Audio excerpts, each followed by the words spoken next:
All right, we are live. So this is going to be Tuesday Brews Day. This is the first session we do with Airwave and myself, Gallade. Airwave is very small. Do you want to talk about your deck, the first one we're doing today?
Hey, we gotta start over because I don't have you a sound output at all.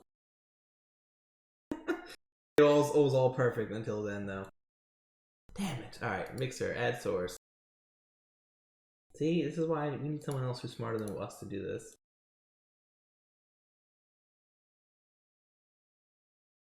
Add audio capture.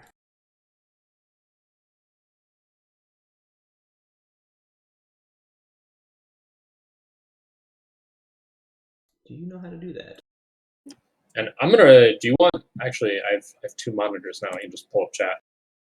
Yeah, please do. I have it here, but yeah, both of us should be able to talk. Yeah, I'll probably talk on the Gallade account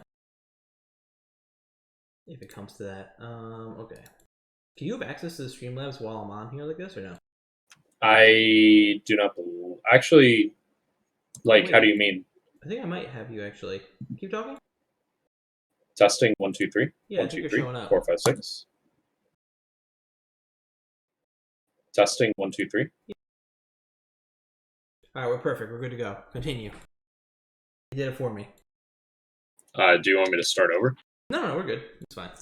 Yeah. So we started out with this Coco package, and I just like playing Coco. And I think it, for me as a deck builder, it helps me to realize where some of the shortcomings are if I start playing Coco and figure out where to go from there. But what I eventually found out was that Coco wasn't good enough, and we really want to be a very aggressive deck that can go wide and get under a lot of the heavier threats that are out there, and also be resilient enough to get past um, some of the sort of the anger of the gods style wipes that are out there. And one of the things I like about this deck and this idea so far is that the you don't need to super heavily commit to force them to re-engage with a anger of the gods or board wipe. I think a lot of times with these decks where you're heavily creature based and you don't have the ability to complete the game with Boros charms or other burn spells, that it can just be board wipe game over. And one of the things I've liked about this so far is that you can put enough pressure on them on turn 3 that they're forced to use their board wipe and still come down turn 4 with something like a Goblin War Chief, Goblin Instigator, and you're pushing through damage and you're so wide that it's putting them in a position where they need to have a second board wipe to adequately deal with the pressure that you're putting on them. Yeah, no, I think in particular that that Battlecry Goblin has been insane. It was really impressive round one of the challenge playing against it, and it definitely looks like it's like the core of this list, where it's like a 2 mana lord and a late game mana dump, which comes in. It's not a huge deal, but when you can activate it twice a turn, it's all of a sudden a huge anthem on your swing turn. So So I talked to you about this off stream, but I think actually the strongest starts with this deck, and it feels weird to say this, is you go Foundry Street Denizen turn one, Battlecry Goblin turn two, and then if you either play a Lord or a Rabble Master, um, you're actually triggering the Battlecry Goblin pack tactics. And when that triggers, it also triggers Foundry Street Denizen again. So if you go Denizen, Battlecry, Rabble Master, you're able to, your Foundry Street Denizen turns into a 4-1. You have a 2-2 and a pair of 1-1s on turn 3. Yeah, So it's you're insane. hitting them for 8, Which which is like, it's not even that crazy of a situation to draw these three cards either, or two cards and then one of six and the other one, which is pretty insane. Yeah.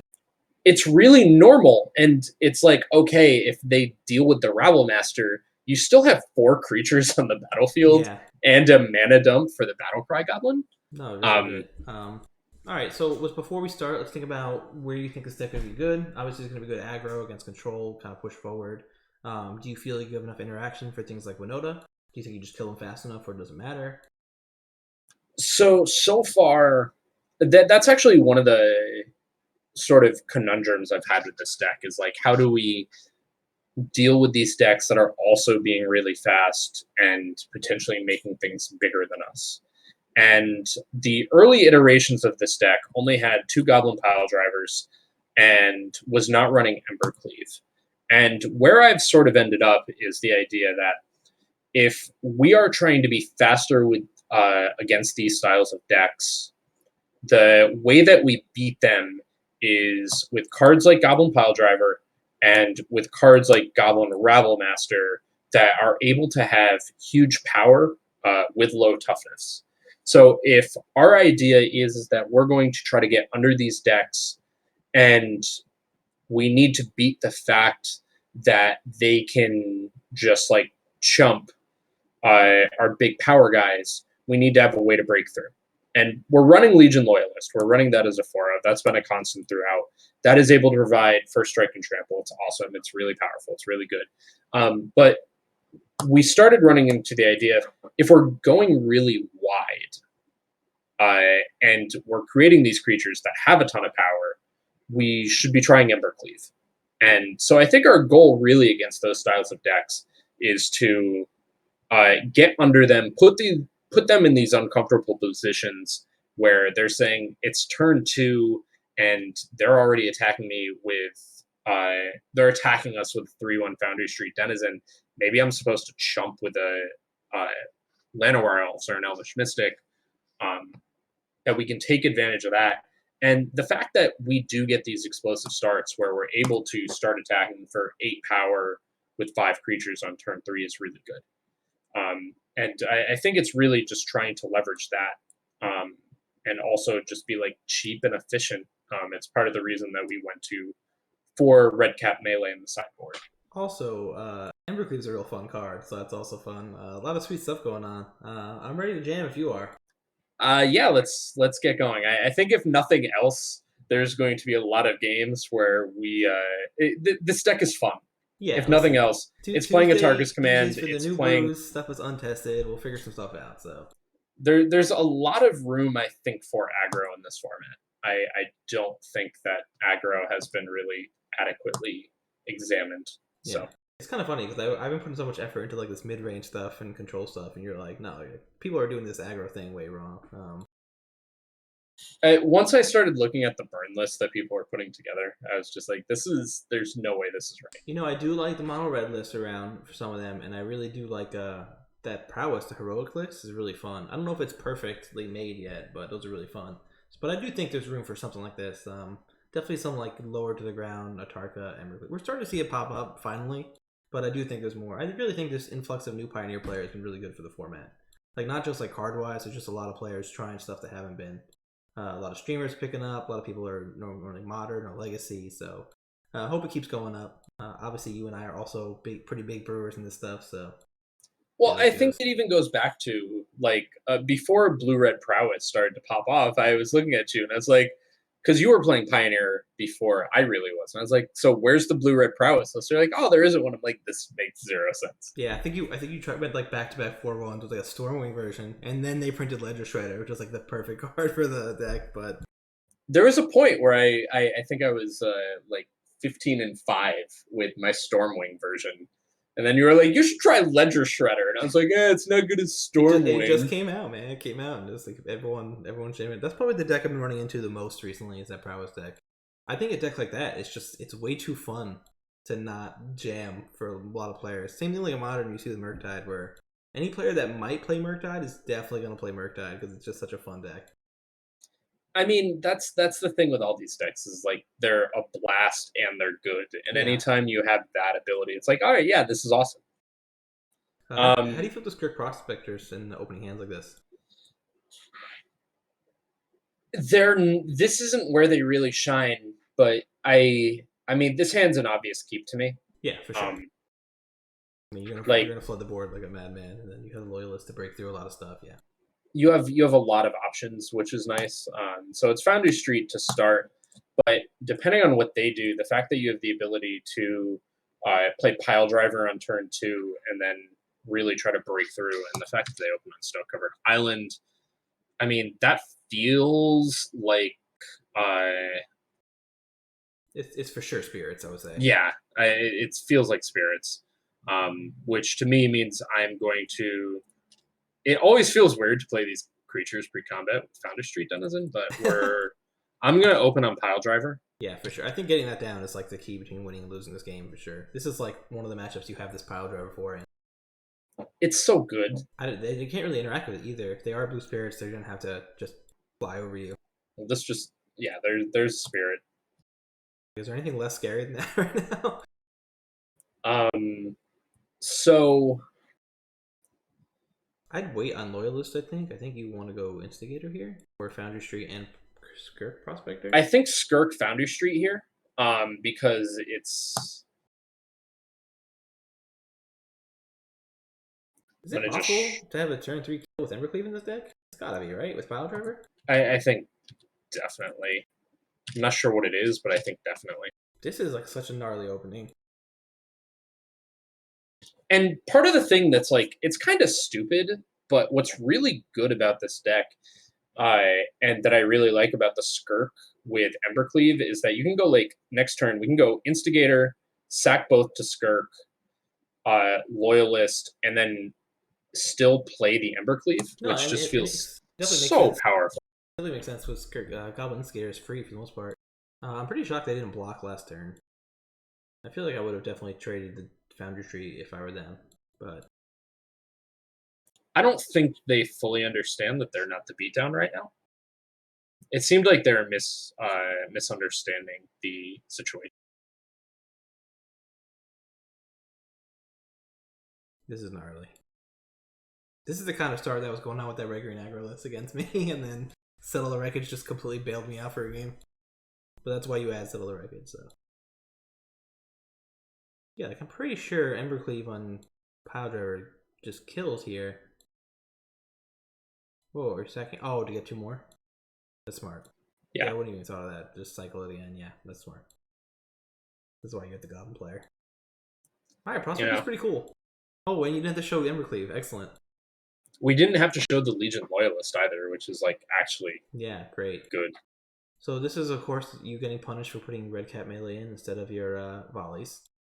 Yeah, but at the same time, like I like the idea of us just like saying, just kind of being like, fuck it, we're more beatdown than they are.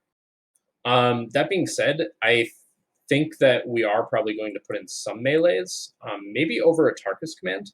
So one of the awkward tensions of this list, especially in the games I played so far against Spirits, is that a Tarkus command is really good defensively. Okay, interesting. So the thing that people forget about a Tarkus command is it provides reach. Yeah. So you get into these situations where like they're kind of beating you down lightly, and you just like a Tarkus command and blow them out by saying, my goblins are punching your spirits in the face. But I don't think that's if you're in that position where you're using Atarka's command defensively, I feel like you're already so far on your back foot that it's like kind of a gotcha. And I'd Yeah, rather yeah. have Red Cap melee in You're that also scenario. likely to be in a situation where you have lots of creatures that they can't handle with because they are mono blue spirits. You know, they're not running Anger of the Gods. They don't have a lot of spot removal. So it's really like I think to me this is like a draw play thing where like on the draw I might be more likely to have the red cap melee, but on the play I might keep the Atarka's command just to flood the board and fill it up. But it's kind of hard to say. It's definitely one of those weird interactions where you guys are both not really, you guys aren't reasonably interacting with each other. Yeah. Except for Domri, of course, which is gonna make things uncounterable. Oh, they wrapped it up. And all right, cool. Yeah. Always good to start the YouTube video with solid, quick, concession. Great display of the deck. Anytime you can be terrified of goblins as a spirits player, you know, it's just proving we're the superior tribe. I think that's a really important part. Do you think the Trash Masher is super relevant, or is this just in case you run into artifact something? I know it's just like when you play goblins in any other format, you're like, yeah, of course, I had to kill artifacts, but that's the thing. Is like I don't know if it's good, but I keep being like I can't take this out of my sideboard. I play this in every other format I play goblins. How can I take it out now? It's Pioneer. I hate Rootbound Crag. If I saw that in the list, I would have yelled at you for it already, but I guess it's fine here. Yeah. You have your Foundry Street Battlecry Rebel Master start that you like? Yeah, so everyone's going to get to hopefully see my favorite thing. I think Den is so good that like I don't know. I almost want more than two. I know it's a red green deck, but it's yeah. I mean, you've heard me talk about this. I think it's the best man land ever printed, personally. It's absurd. Like it is legitimately absurd. All right, so we're seeing red blue deck with no Giganta, so this is probably Control or Phoenix. Always good to not see the turn one burn. Also, absolutely. Stormcarvers. That makes me think more Control. Although that could just me being I'm actually trying to think. Do the Control decks run Spiral Canal? I think they do. I think they both run both of those, but maybe the Control ones only run Storm Carved.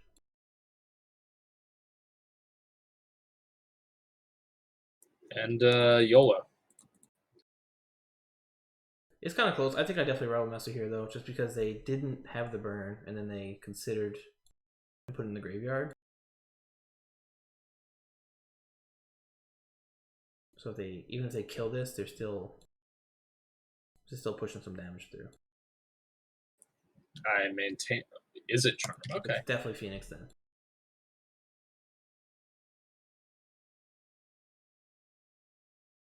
You know, it's funny. Everyone didn't run Izzatron for so long, saying it was bad, and then like now for some reason it's like popular, which is like I can't imagine it's better now than it was then. I think people are just a little stubborn with that card. Izzatron's always been good, and anyone who thinks differently is just sorely mistaken. Such a flexible 2-drop for this blue red list.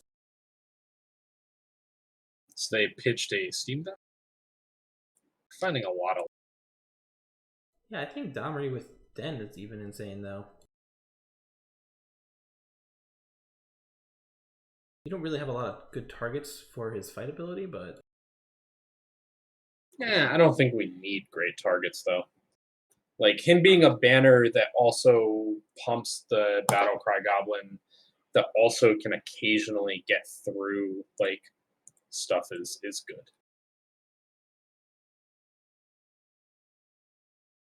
Like more than anything, I'm interested in the pump of the banner effect. Like his passive's great.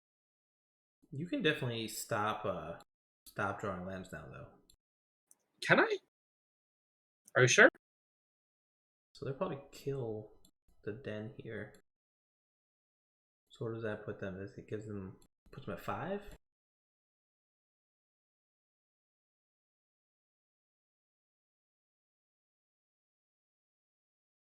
Oof. Discarding the Phoenix. They're pretty low in cards, but that doesn't always matter with these blue-red decks with Expressive Iteration and Treasure Cruise, so.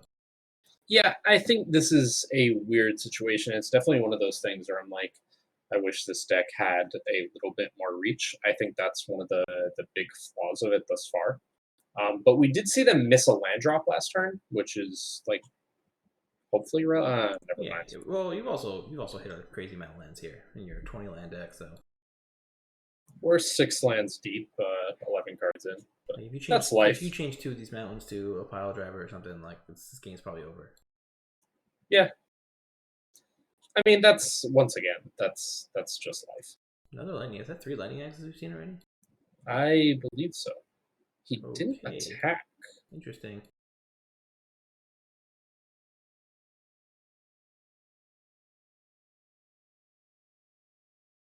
So what are the haste goblins on the list? Is it just the war chief and loyalist? Uh, yes, but Battlecry Goblin provides haste. Right, right, right. Deactivated is all goblins, right? +1 equals 0 haste. I mean, Rabble Master pumps out a hasty token for what it's worth. It's not worth much, but that is a No, good point. never is.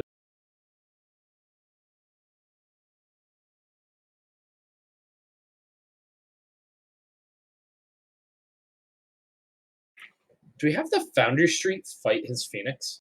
I don't know. What is so Goblin Power Driver is 4 damage there? I think I might just. No, Goblin Pile Driver is only 2. Oh, it doesn't count itself in the attack, right? I Right. might just keep playing creatures out and waiting, but it's kind of hard to say. Both of these options feel bad, so I think you're just waiting for a more impactful Goblin than Foundry Street.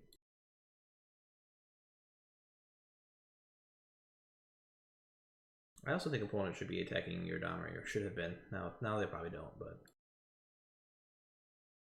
they just have to keep drawing into burn until they're ready to set up. The Phoenix decks usually win with that combo Galvanic Temporal Trespass, but it takes like 5-6 mana total to do it.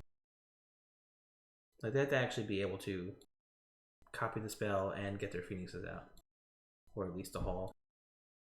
Hope they put a iteration in the graveyard, so that's step 1.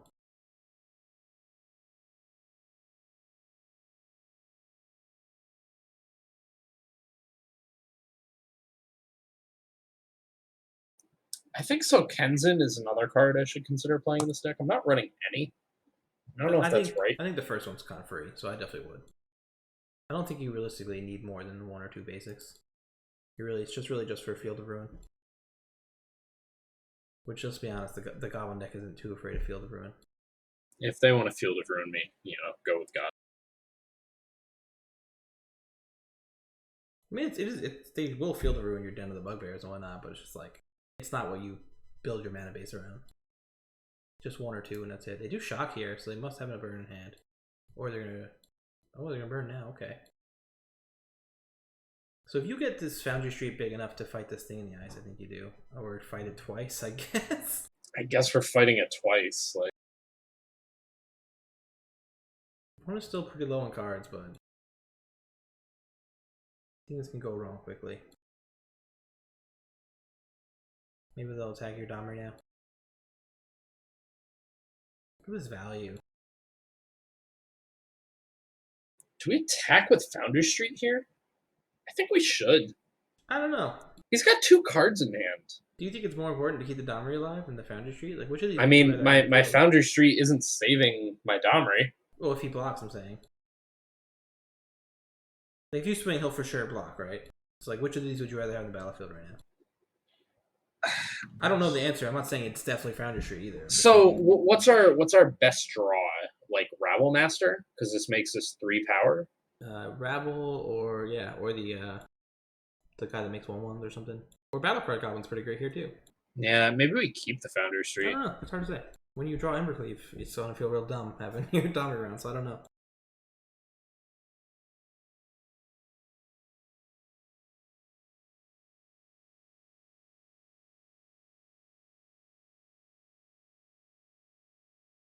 That's bad. It's not good. This is bad. It's below average. Yeah. So now he's going to have 2 Phoenixes.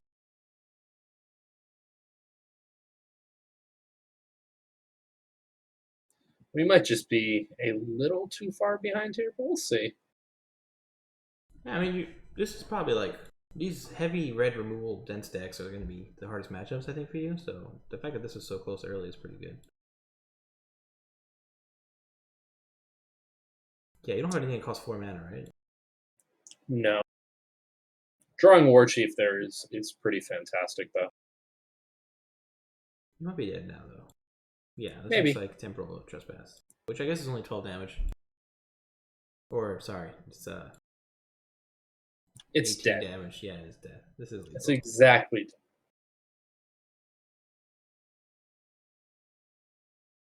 You know, they only saw 21 more cards than you. It's fine.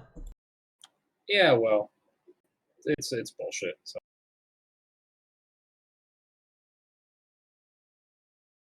So these feel like the 4 cards I want.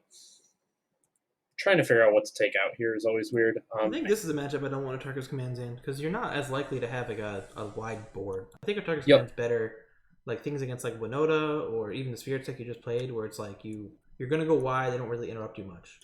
I think Skirk Prospector might also be bad here. Yeah, I thought the card was bad, and then you last set you just showed me how good it was, so I'm not gonna have any opinion about that card.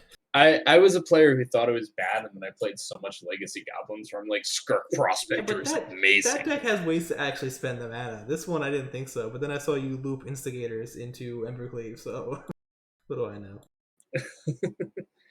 Oh, this hand is like... I think if the second Embercleave were literally any other non-land card, I would snap keep this.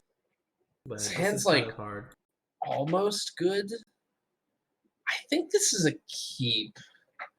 On the play, I think this is keepable. I'm not in love with it. But like Instigator, Rabble Master go wide enough that it definitely taxes their 1-for-1 removal.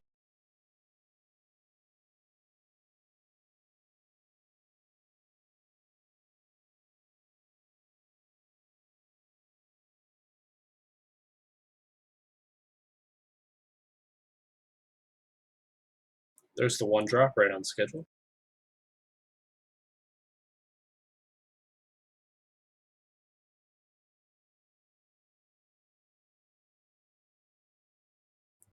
There's the 1-drop once again right on schedule.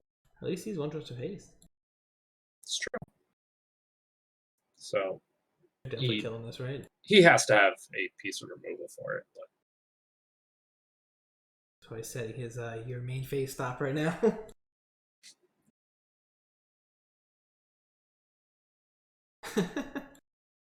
Gotta move your head so people can see this now.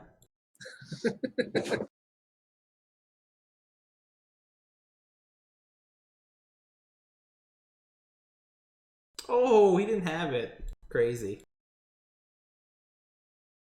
Wow, yeah, this just means Phoenix. He has anger of the gods or some shit. To consider into Phoenix is pretty brutal. Pretty sure they're on Crush the week now, dude. Sure, if they were on nothing.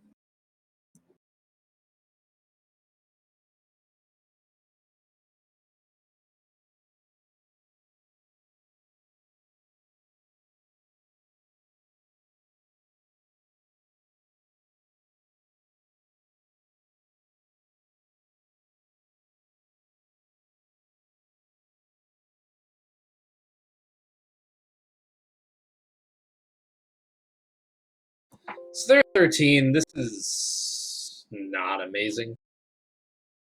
But yeah, but you called it, dude, so it's fine.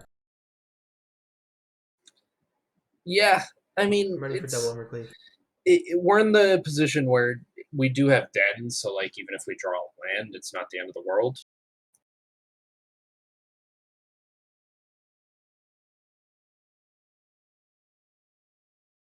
And they didn't have another Phoenix to pitch there, which is nice. Well, then. It's not the worst draw. You would have mana for the Izzet Charmer Spell Pierce, which feels great. Or just Spell Pierce, I guess.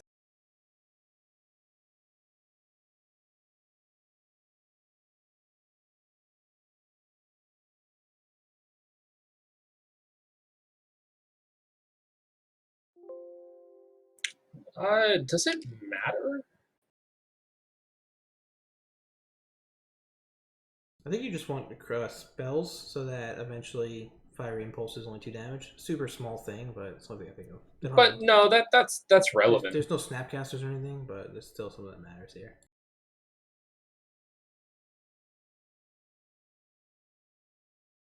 I mean, it's a lot of times it's like those percentage points that do matter. So yeah, it's a small thing. So it's obviously it's Phoenix, then the Galvanic Iteration, then just any spell for me.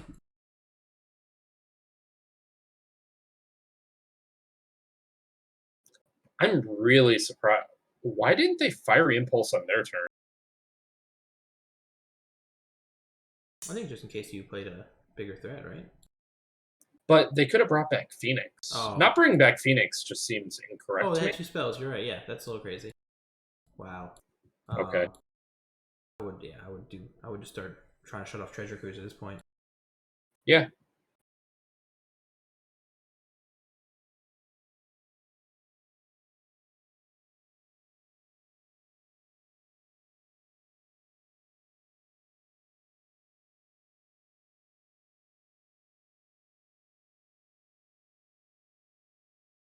This is a very bizarre game, honestly. I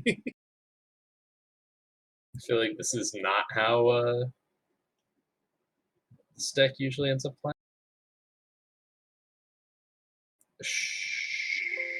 Sure. You can put my Loyalist on the bottom. You want to bottom with it? I don't want Legion Loyalist. Maybe we're supposed to eat cards from his yard here. I would have just for Treasure Cruise, but looks like they're gonna go for it now anyway. Yeah. It's okay though. These are legitimate threats over time too. That's why like getting them to 4 is pretty good, but they might have an opportunity to do it anyway. I just didn't love the idea of like not being able to respond to Phoenix in That's their fair. yard. You also just have nothing else that handles the Phoenix right now, so I think it's fair. It's I think I probably should have. No, I think it's it's like half and half. Also, like you did manage to tap them 4 mana for their Treasure Cruise, so it still mattered. If they kill Bugbear before you attack, you get to still crew and deal 3 damage. It's pretty big. Yeah. These cards have been legitimately impressive. So impressive, yeah. Even like there's been matchups like when I'm on the red white mid range deck or something where they don't they're not really relevant the tap ability, but then all of a sudden I'm just being attacked by an 8/8 late game. I'm like, oh man.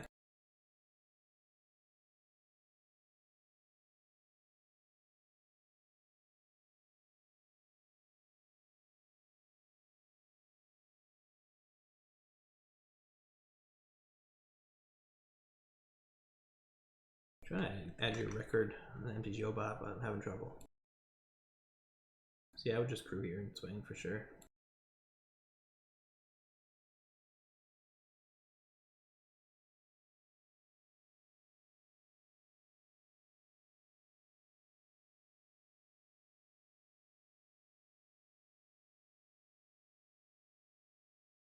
Do these decks normally play Tablet of the Guilds? Yeah, I used to see it a while ago. I haven't seen it much recently, but It's kind of interesting to me.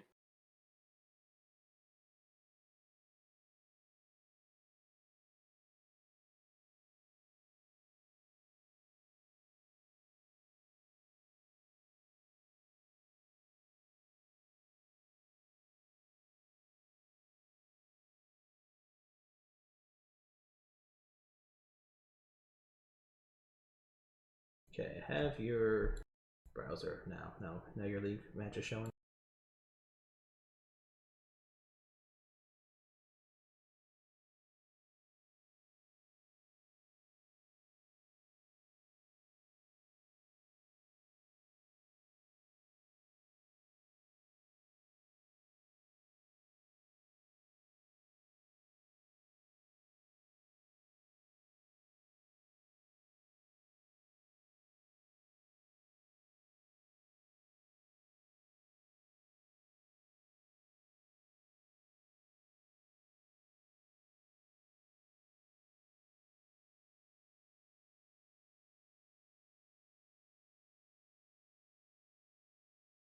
Just something to crew this.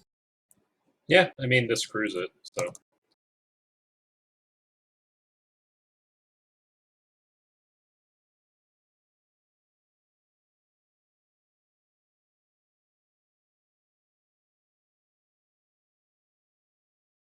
Unless it dies. Then it I don't know. It's like the worst card, but it technically still does do the thing you need to do.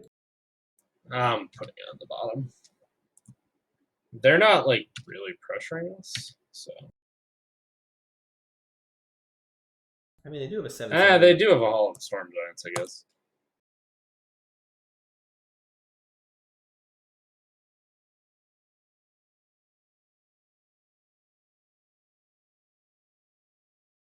Yeah, this is bad news. Weird. Yeah, this it's not game great. was weird. This is a very weird. You kept a 7 card hand with Embercleave, and then still have them right now. Yeah. So Embercleaves weren't great there. No, I think it's pretty. That's like pretty close to swinging your favor though. Like a few turns better. Obviously, like you can say that about most games of Magic, but Yeah, I mean, I don't think that's a fair like indication of Embercleave as a card. no, of course not. Yeah, I mean, there's also a chance you should have mulliganed the 2 Embercleave hand, but it's hard to say. Like if you got one on the battlefield, this game's completely different. So Yeah, I think that's. I don't know. That was a weird game. I don't think it. I think it was fine. even like top decking Battlecry Goblin to crew and then Embercleave your hearse was a lethal attack. So it's kind of a weird situation.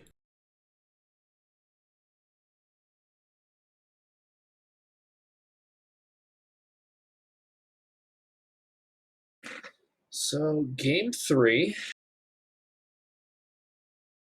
we will.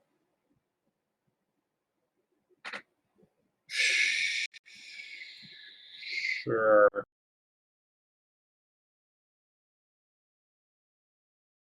It's a 1-lander, but we have 3 1-mana plays. Yeah, I don't know, man. I would have shipped this one, but you're the Goblin player.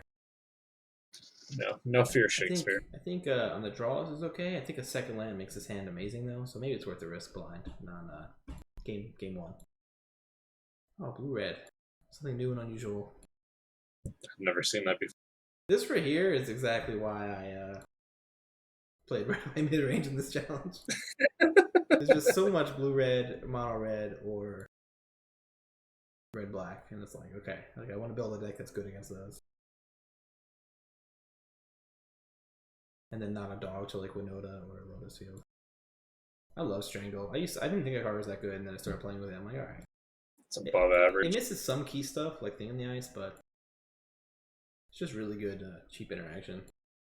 And like hitting Narset up a -2 and stuff is super relevant. Hey, they're doing things. Like.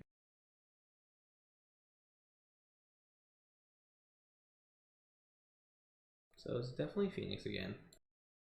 Yeah. They got to keep this EI, I would think. I'll probably take EI and Lightning Axe from them. Well, I think you take Lightning Axe if they have a thing to get through. They got rid of EI. Interesting. They might have another one in hand. Even then, I'd probably keep it. Wait, would they keep Consider? Yeah. Yeah, you still don't have a creature here. It's brutal. At least they can't turn on their Lightning Axe into Consider for their Phoenix in hand. That's just, me thinking ahead. Yeah, I think this is the kind of matchup where Tarkus Command is just bad because you're gonna have such a low amount of creatures in the battlefield in general.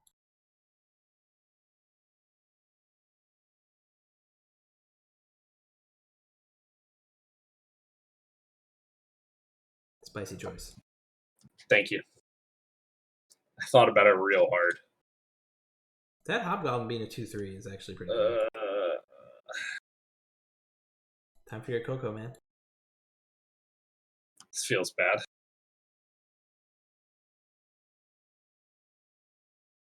So they did have an EI in hand, which makes sense. Knowing that the Lightning Axe too makes this like a really, really uphill battle. Yeah. I mean, if we hit a land, like, we do have outs here. Like, they're only hitting us for 3 a turn, but we need a land here. It's land adjacent. If it lasts the whole turn cycle.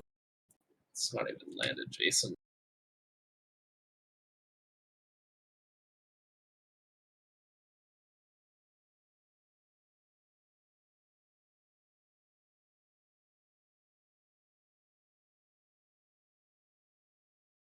iteration to the yard there. I mean, this doesn't feel great for us, TBH. You might want to pack this one up before you're showing anything if you don't draw a land next turn. I mean, even if I show land next turn, I think we're a little too deep in the hole. This is a treasure cruise. I can see the treasure cruise right here.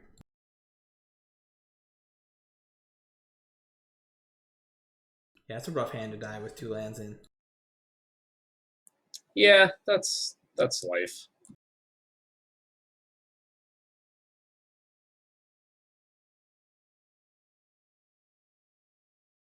So again, last time you went all sanctuaries and the hearses in, it felt okay. Yeah, I mean, Sanctuary I think is fantastic here. Is Domri not worth it just for fighting Thing in the Ice or Ledger Shredder or whatever it's going to be on? I don't know. I don't love. True. I go to 5. Double pile driver. Yeah, I don't know. Maybe not. That is a weird. It is a weird pile driver art. It's Blanca, man. I'm not sure how I feel about it. I feel like I should like it just as like the weirdo goblin player. I'm also someone who has always hated the original pile driver art, so. I mean, I think part of my problem with the goblin pile driver art is he's not giving him a pile driver. Fair. Like he's about to give him a Hurricane Rana. Well, he is the pile driver, dude. Hold on. I'll be right back. Sure.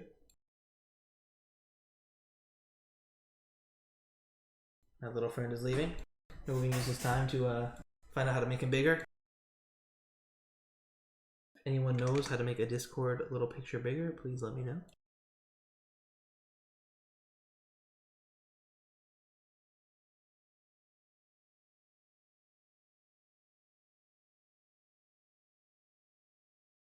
Just want this to expand. How's that like? Not like that. Not like that, though.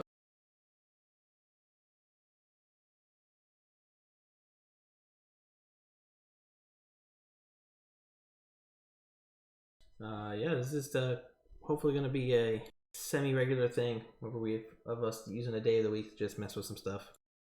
Right now we're doing Goblins. We're going to do Calix after this, and probably just those 2 today. But I test a lot of dumb ideas. Some of them work out. Like I didn't think Red White Winter Age was going to work out at first, and it did. We've done some weird dwarf stuff that's worked out. I'm a big Jund guy. I like the Jund deck that I put together for this, but I think that this is always like the fun part of Magic. It's like, let's test something silly today because we've had a good run. See how it ends up. So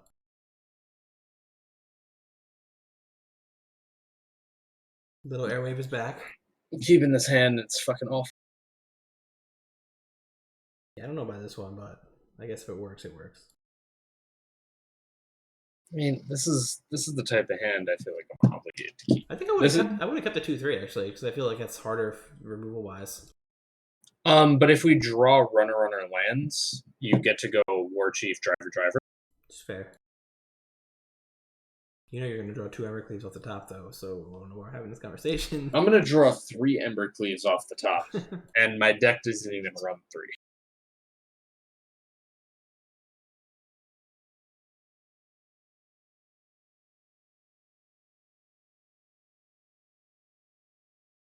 My plan was actually to lull my opponent to sleep.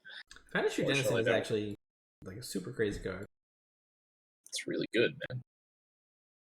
It's not. It's almost what we wanted to see. Yeah, if you hit green land next turn, I would play that before the pile driver, right? Absolutely. I think that's like your hope to draw out of this. This card is actually another reason why I want to stay green in this deck, even if like we didn't want to play Tarkus Command. That's fair. Like this card feels like we don't have a ton of answers to black, red, blue, red, all these decks with like a ton of spot removal. Shaper Sanctuary definitely feels like a way around that. Ooh, oh my god, he missed land too. I mean, this definitely hurts you. He's just got it. He's got to miss for 18 straight turns here, and we got this. Raging Goblin. I've died to dumber cards. I'll be honest. That's sad. Again, fishing for it. Looks like they found it, yeah. The perfect land. It's bullshit. Oh, that's so. I blame your hubris for this. I mean, you could blame my hubris for everything. Yeah, here we are. They're gonna treasure cruise you turn 4. That'd be sad.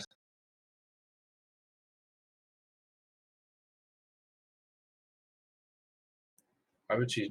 Oh, Okay, actually, I 100% thought I was right too. They still could.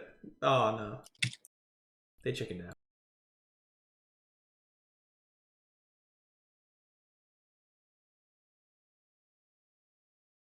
Yeah, what is Pile Driver first good against? Only thing in the ice? I guess this is probably better. I think I also for Pile Driver still feels great here if you do it. yeah, I mean, land is our best turn on the deck right now. Like, Sensing a theme.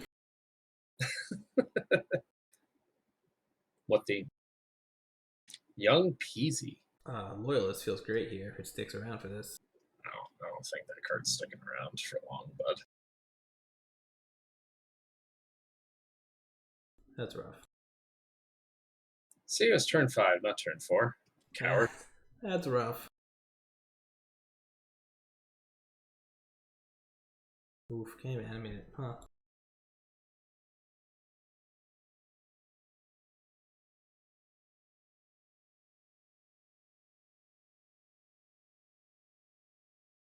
Yeah, 7 cards in their hand. This is tough. Yeah, this feels. I mean, in the interest of time, I kind of want to concede this. I'm not going to, but we're going to give another turn or two. This game, if we drew a second land, like feels incredibly winnable. It's just. I think if you hit the land on your first draw, it's like you're almost favored, especially after they stumbled. But Yeah. it's like a lightning axe.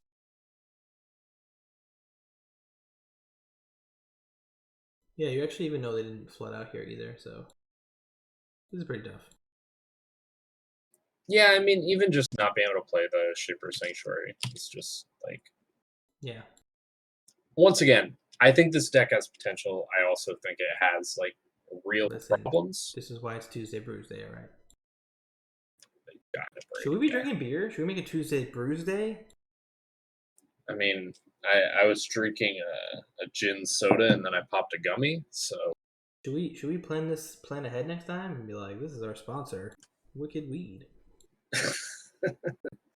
I mean, I have like literally 40 beers in my fridge at all times, so I'm happy to do Tuesday Brews Day. I don't, but I live near like 30 breweries. I could easily just show up somewhere. It's interesting. I'll keep that in mind. I'll do the next one. We start each stream with us talking about what we're drinking, its flavors, its composition. How it pairs well with the deck we're working on. This is Goblins. So I'm gonna have my arrogant bastard right here. This is Goblins, so I'm just drinking Fireball. Perfect. I have just a collection of 12 nips of Fireball. Every time my Rebel Master successfully attacks, I take a shot. Listen, we can make it happen. I do I want to start remain doing sober by the end of the night. I do want to start doing like a scheduled thing, or like Monday. I'm definitely gonna do Fun Day Monday. We're gonna mess around with some stuff.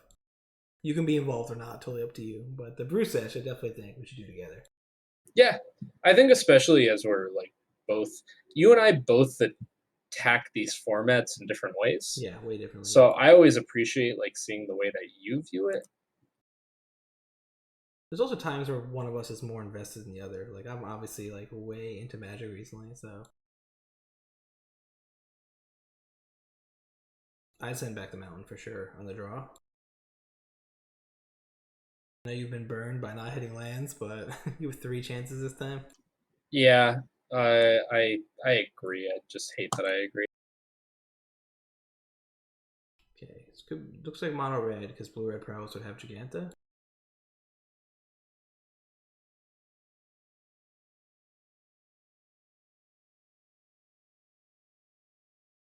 So this one, we'll get to it in sideboarding, but I wonder how we feel about Atarka's Command in this matchup. Oh, it looks like blue red. What would they be on that doesn't allow them to have Giganta? Stormwing. They could be on wide shit. Stormwing. Stormwing's interesting, yeah. That definitely could be it.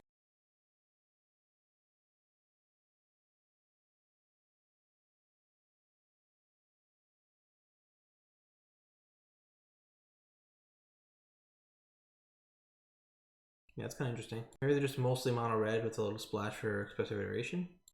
But even then, I think you would take Giganta, unless you're also on Chandra. Chandra's a good reason. I think we're too far behind here. We'll see what's in. What else they have going on. We can definitely consider and make this game pretty far to reach, but you're also totally getting punished for listening to me put back that mountain, so.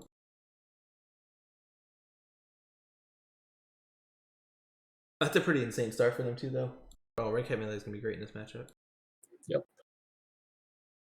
I think I like the Clothis. Shaper Sanctuary is a consideration.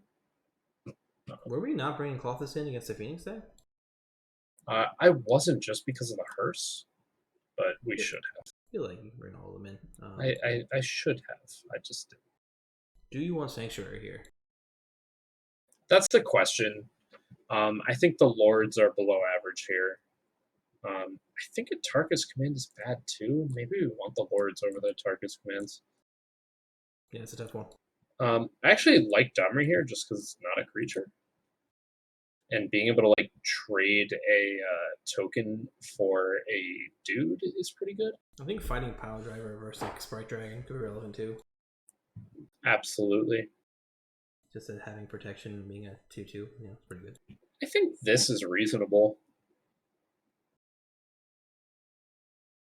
Yeah, I think it's really just like, is there anything you'd rather have Shaper Sanctuary for? I don't know if there is. Maybe Goblin War Chief isn't good enough in this matchup. Oh, I can see that. It's pretty much 3 for 2/2 haste. I guess it's not going to usually come down before other stuff, but you can also split it where you go like not all 3 sanctuaries in, so.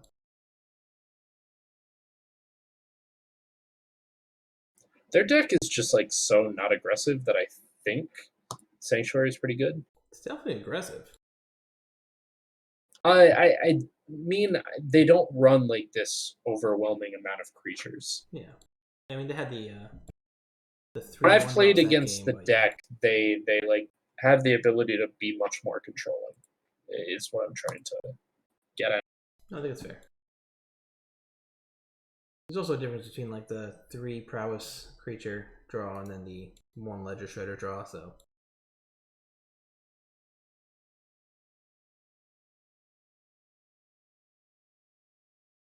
Pile Driver Loyalist is a fun little combo. It's very good. It's definitely part of the extension of the Amber Cleave plan. I can definitely see how powerful this deck is if it's not interrupted, just by the way these starts have lined up. So I feel like you actually might have a pretty decent Winota matchup where they go turn 1, turn 2 Voice of Resurgence. You're just swinging with 6 power for a strike trample. That's definitely the upside of the deck.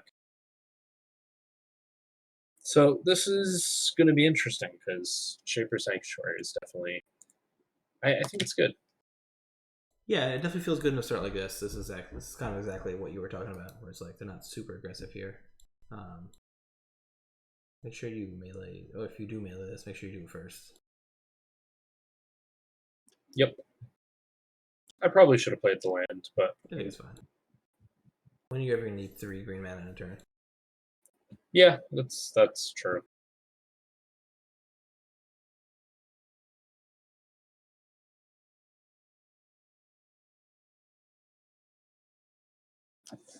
Sandbagging the land because it doesn't do anything.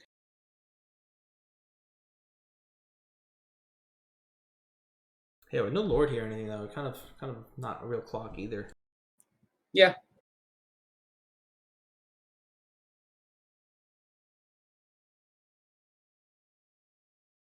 Being stonewalled by a Soulscar Mage is pretty silly. Yeah, not the best.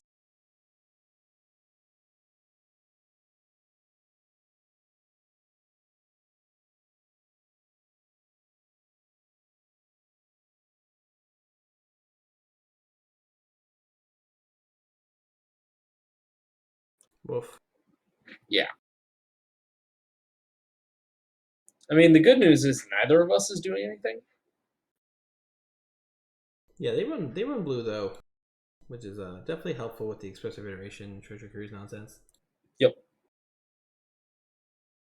But we'll Don't get see. me wrong. I'm not excited about it. They could have two lands in hand and be bitching about it right now. So who knows? December Cleave is gonna feel great. Or maybe they have burn spells and they're just not using them because they're waiting to That's what have I a reasonable figure it target. is. Like, I'm guessing they're not like, oh yeah, let me get rid of this Legion loyalist. That's a good trick. Wow, more lands, yeah. This is riveting gameplay. This is Man, peak Magic the Gathering. this is like who can do it better, you know?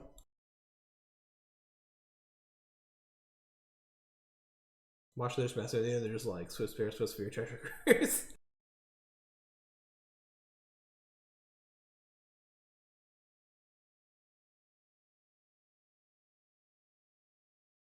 They play with fire at your face. Yeah, which makes sense. Like, gets you to scry too.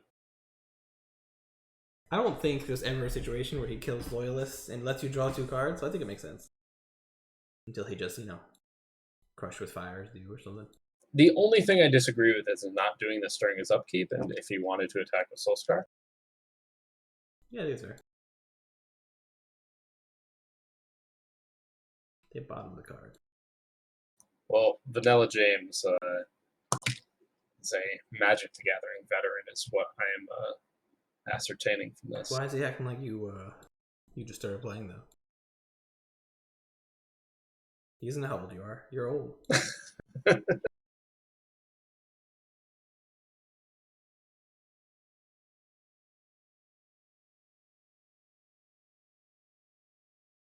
I was gonna say you shouldn't have attacked, but I forgot you can't not attack. Your goblins have been rabbled.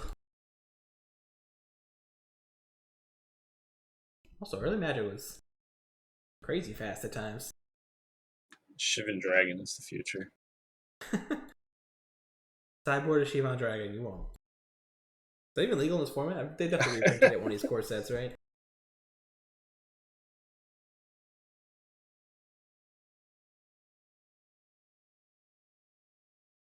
What? Awara? Yeah, get out of here, buddy. I'm not attacking yet.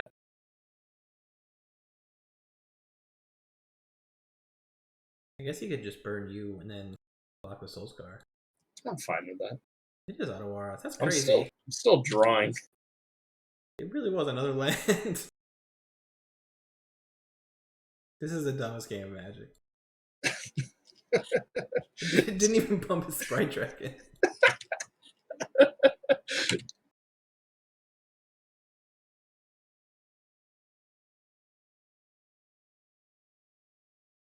I don't even know if I would have played the Clothis. I guess Instigator, you'd rather just wait. I mean, if you have Battle Card of your Goblin with Instigator, it's gonna be pretty sick. Oh, here you go. Now the game's over. How do I? It's strength and his speed. They bottom it. Oh, they hit a land. They hit land for sure. That's terrible. Yeah, Sanctuary definitely looked good there. I'm not gonna lie to you on that front. A Target's Command would have been good there too, though. Yes, any non-land would have been good. Yeah, I think a Target's Command was good against the opponent that drew nothing but lands for 10 turns. Yeah. I don't know if you want to make any changes here. I think it's pretty good. I really don't want to.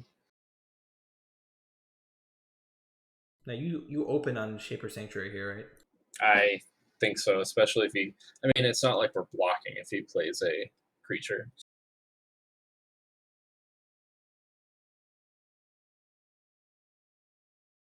Those Bandit Lords are cool. I actually like those cards. Like the more I keep looking at them, obviously you haven't played them yet, but The fact that they hit any target is relevant because it lets you like break through and actually like have a tons of reach late game, but It's also like kill things. honestly, it's cute more than good.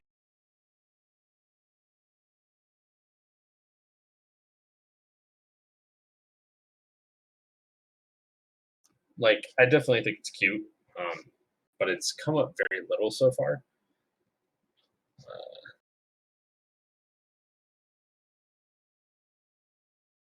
That's also probably better in the Coco version.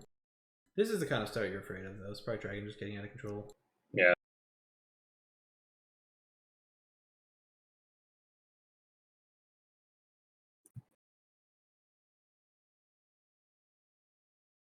Oh, Oops. Oh well. terrible. If you lose by 1, this is why. Yeah. Well, it's pain. Yeah. This is not the start we want to face. This is the wrong one. Yeah, you just don't run like a high amount of interaction for a deck like this. Which is why we have to go under it. So.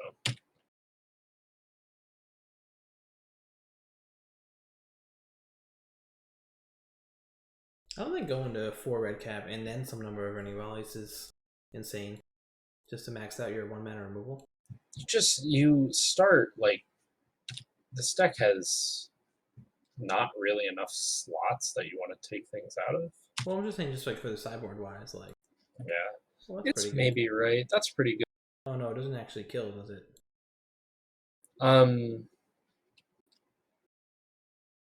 We get to trade, which is like suboptimal, but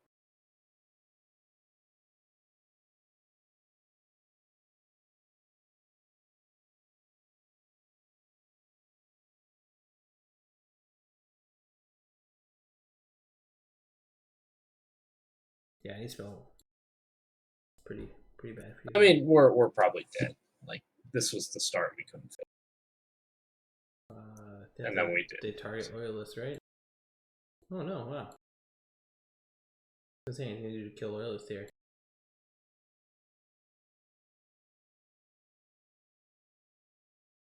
This is still disastrous, obviously, but.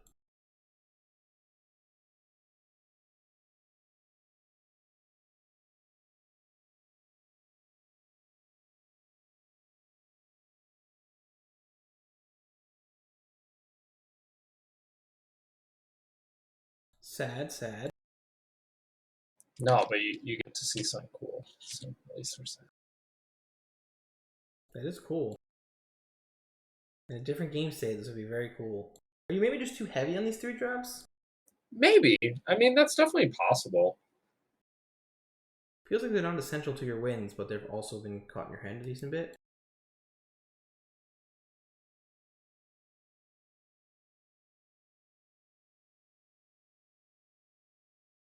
Yeah, I don't know. Let's finish this up though, because I'm kind of curious as to what we can change at the end of this. Like, I think one of the problems is that there are not good 1-drops. There are not enough good 1-drops for goblins in this format. Because Legion Loyalist does much of, like, yeah, it costs 1 mana, but your goal is to play this, like, at the top of your curve. Yeah, you don't really need it turn 1, yeah. Right. So Foundry Street Denizen is the only card that is significantly worthwhile on turn 1. If you want to play Skirk Prospector as like a token, that's fine. You can tell how enthused I am by that. No, I get it. Yeah, even in this list, I thought Skirk Prospector was weird, but now I'm seeing what you're talking about. Where it's like, you know what, you kind of need a certain amount of 1-drops. Yeah, it's just like you don't necessarily need a goblin guide, but not having like a goblin guide, a goblin lackey, an aether vial, like having something to try to capitalize on your turn 1 play, not having the ability to do that is just not good. And also looking at the amount of how this starts with Foundry Street look compared to the other ones, like it's night and day. Yeah, so I think that's one of the real concerns. And you don't. The other problem is you don't play. This is the worst. This is why Rootbound is awful. I But hate Rebound Brag, yeah. What about Fanatical Firebrand? The one that sacrifices the ping? I think it's possible. I don't love it in this meta because if there's so much blue red, you're not actually killing anything besides Sprite Drag. In which case, Yeah. they just won't play into it. I think it's also just like a Raging Goblin with some upside, though, which is, Loyalist obviously has more upside than that does, but kind of similar role.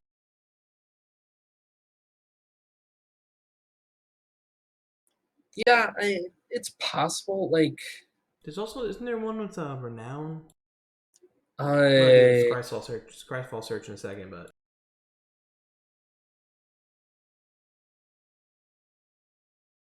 look that one up.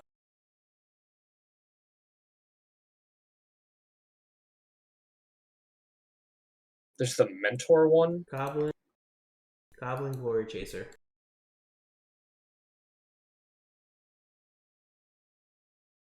This bad boy. So it's a 1/1 Renown. As long as it is renowned, it has Menace.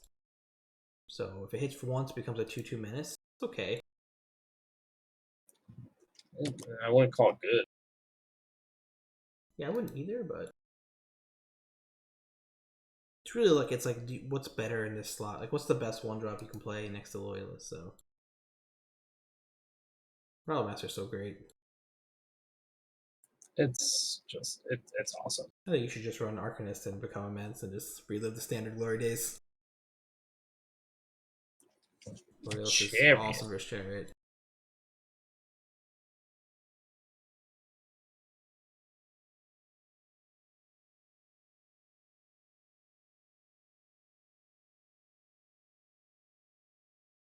You're definitely Battlecry Goblining, right? And just whether or not you pump it or not is the question.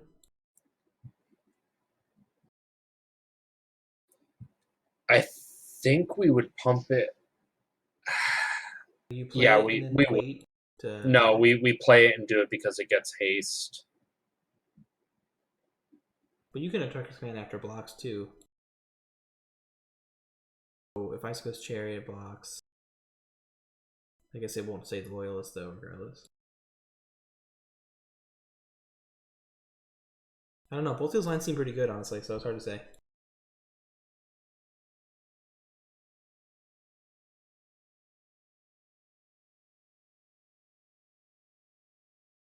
And there's a chance that Targus Command next turn does it anyway, so I think I'd Battlecry here.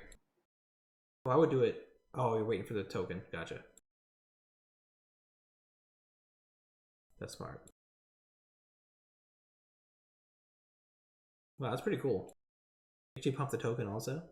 There's a lot of like cool mini interactions in this deck.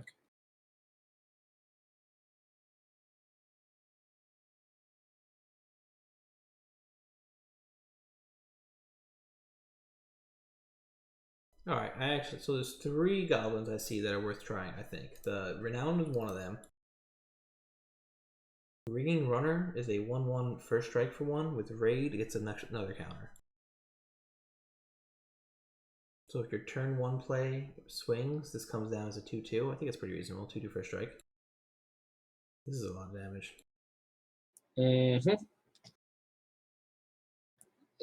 The thing is, you haven't even like really seen our like overwhelming starts. No, I do get it. I can already see the potential for it though with the Foundry Street start first. Yeah, this is definitely better. We should have done the math just to see how much damage this was. This is so clearly better to have a Targus Command in hand in this situation.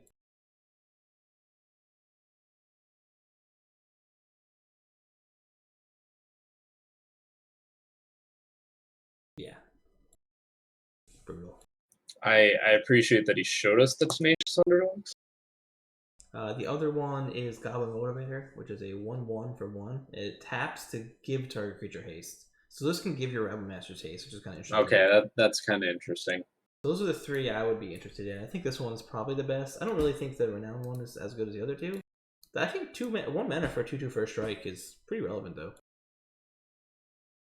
If it comes down as second, it's not as good if it comes down first actually, which I guess is what you're looking for. But So I want Sanctuary Chandra. I think a Targus Command doesn't seem worth it. I think if you're not bringing in Chandra here, there's nowhere you're bringing it in. So It goes in against blue-red control too.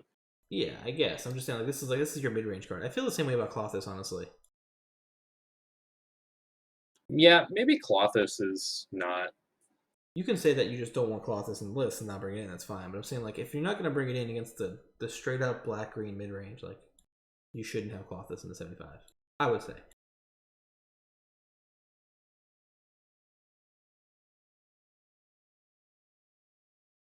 If we didn't have Den, I would ship this back immediately.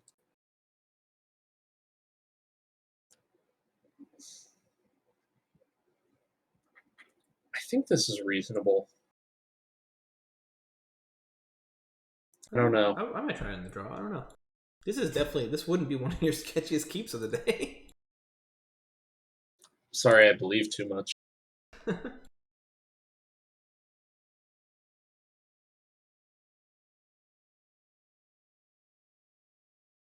It's great draw to get that land because now you get to animate the den, dude. Don't even sweat it. Did you trim a pile driver? Is that what I saw? Nope. Skirks. Gotcha. Den here, right? Oh, you crazy kook. I'm not really worried about the amount of lands I have. Nice Shaper Sanctuary, nerd. All right, All well, that value. this feels worse.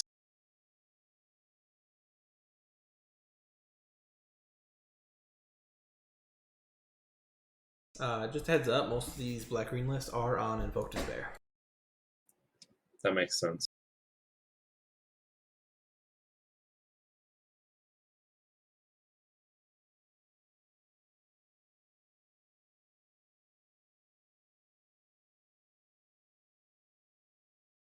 I wonder if this is the black-green guy I played earlier, if this is just a list that's going around, because I also played a Tireless Tracker, Icicus Chariot. I mean, it's cool as hell, so good for them.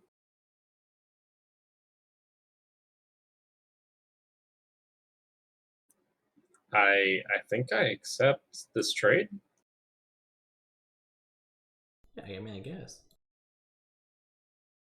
Pretty sure this is like a second Tireless Tracker or something in, but what are you gonna do? Oh, just nothing. Just the way we drew it up. Yeah, good thing you're Den the Bugbear's in your hand right now. Yuck, yuck, yuck.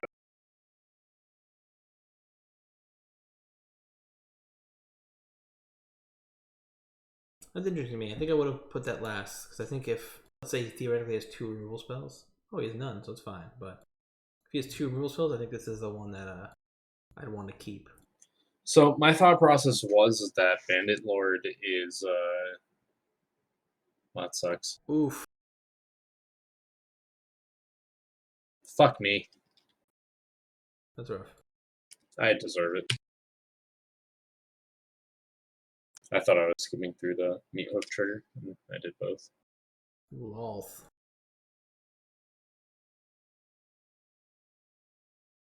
Yeah, I think Hobgoblin's kind of cool. So let's say it was down and he didn't have removal, then you just like to fling at things. Again, not being able to get that den down sucks. Yeah, you were right. I was wrong.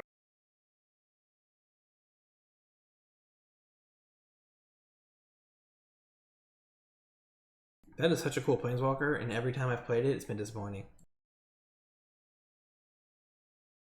I think I want it to be good, but man, it doesn't seem good. It's apparently it's like a really popular standard card. It's played in Esper and Jund right now. This looks like Invoke, yeah.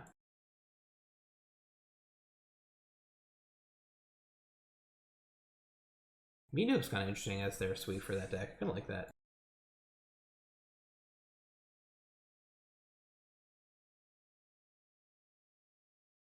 So this kills Lolth now, right? Yeah. Yeah, that's pretty cool. Is it equal to other goblins or total goblins? Other goblin. Okay. Oh, it's total. enter. Let's enter this battlefield. Right. I keep forgetting it's not like goblins you control. That card is actually going to be in our neck deck list. This is my issue with so many of the mid-range decks, and I've talked about this before.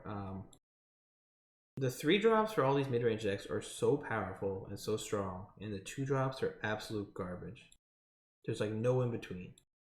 The Gifted Eitherborn is such a bad Magic card.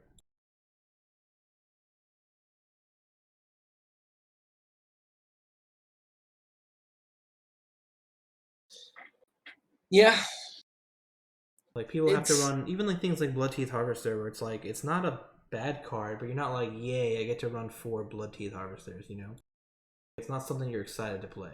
But the 3-drops are insane. Bone Crusher Giant's amazing. Fable's amazing. That Trespasser Werewolf is like the sneakily my favorite card in Pioneer.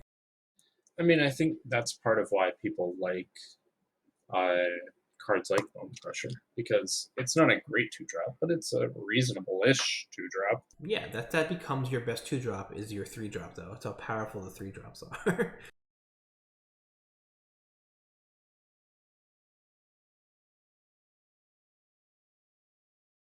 All right, let's get these loser points, dude.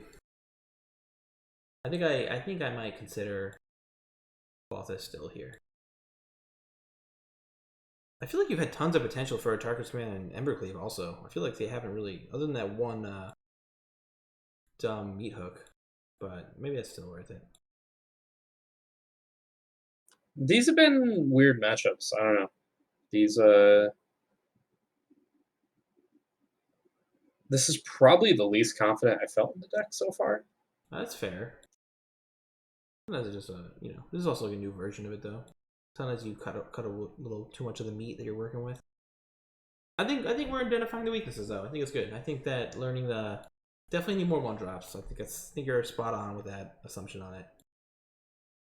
Like this hand looks good to me. Especially when your land base actually works. Yeah, I mean, we need to find the third land here, but this is, I think even just being able to go, like, Foundry Street next turn, then Rabble Master turn 3 potentially is really powerful. There's the third land. Would you do Pile Driver here instead? It's a good question.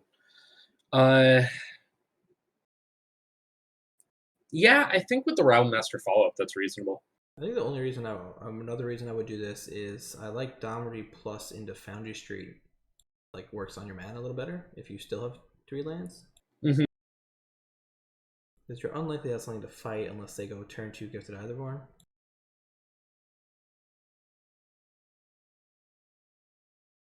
Yeah, like this is where the deck like shines, and you're right. So you just need something with Foundry Street. So I think that the haste one or something. This is a little awkward now because of Domri. Can't really fight with this cleanly. I think maybe you post main phase Rabble here and then wait for next turn set up. No, I think I Rabble right now. But then they get to trade Pile Driver, right? Which I think I'm okay with. Because that still means they need to answer our Rabble Master and our fair. hand. Very fair. Track my statement. I like this just because it pressures them more than any other line. No, you're right. This is still a powerful board. And if their turn 3 play is like Trespasser or Tireless Tracker, like you feel pretty good. Yeah, if they tracker, I feel fantastic. Because we get to trade it with a token, which is nice. Like, yeah, I agree. I think you're right. You also do have 4 lands for Domri plus Foundry Street to fight, so it's pretty good. sometimes you need to just go like full red player and turn cards sideways. You also have tons of good draws. Like if you go draw War Chief here or something, like you get a lot of options. War Chief is nice. Battle Cry is amazing. Yeah.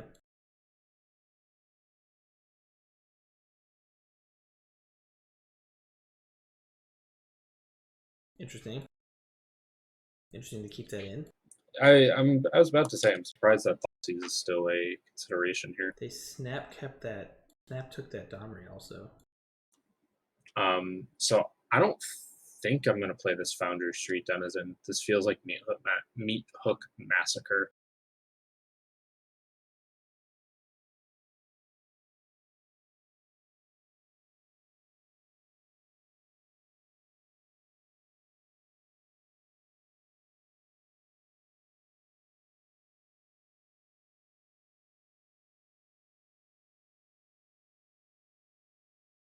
Okay. This definitely looks like Meathook now if there's not killing that your main phase.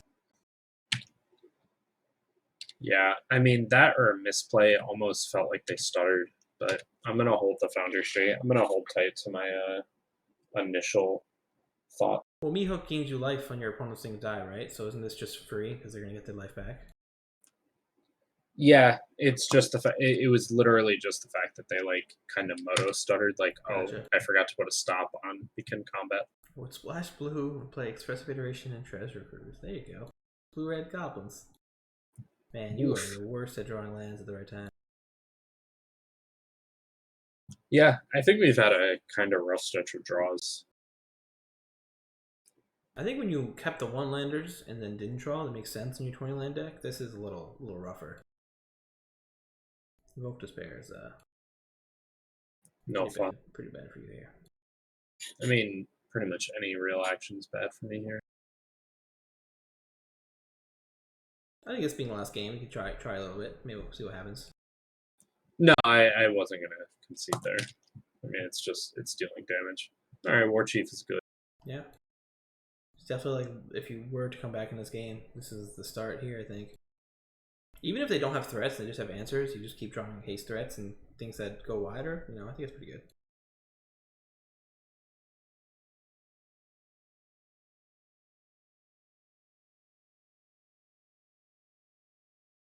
Shocking here. So push probably. Ah, okay. I mean, you got ways out of this, I think, still, right? Well, for instance, Yeah. you need to play the land beforehand, right? Yeah.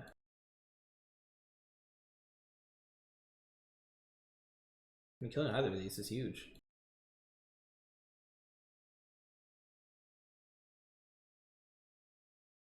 I use it all the time in the dwarf deck, where I'm like, why can't I target it?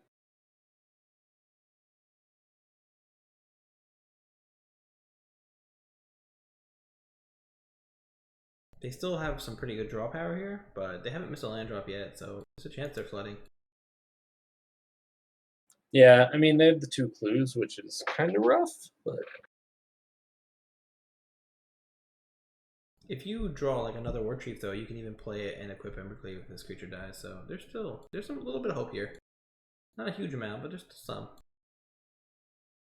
You also they actually can kill you next turn. It looks like. well, now yeah, drawing the 18th land is never good.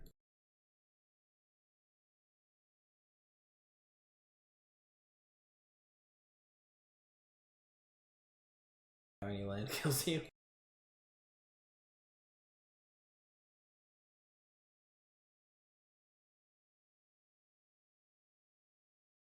he's gonna kill his own creature, killing Meathook. Ah, that works too. All right, sad showing for Goblins. We'll do a little recap before switching, though.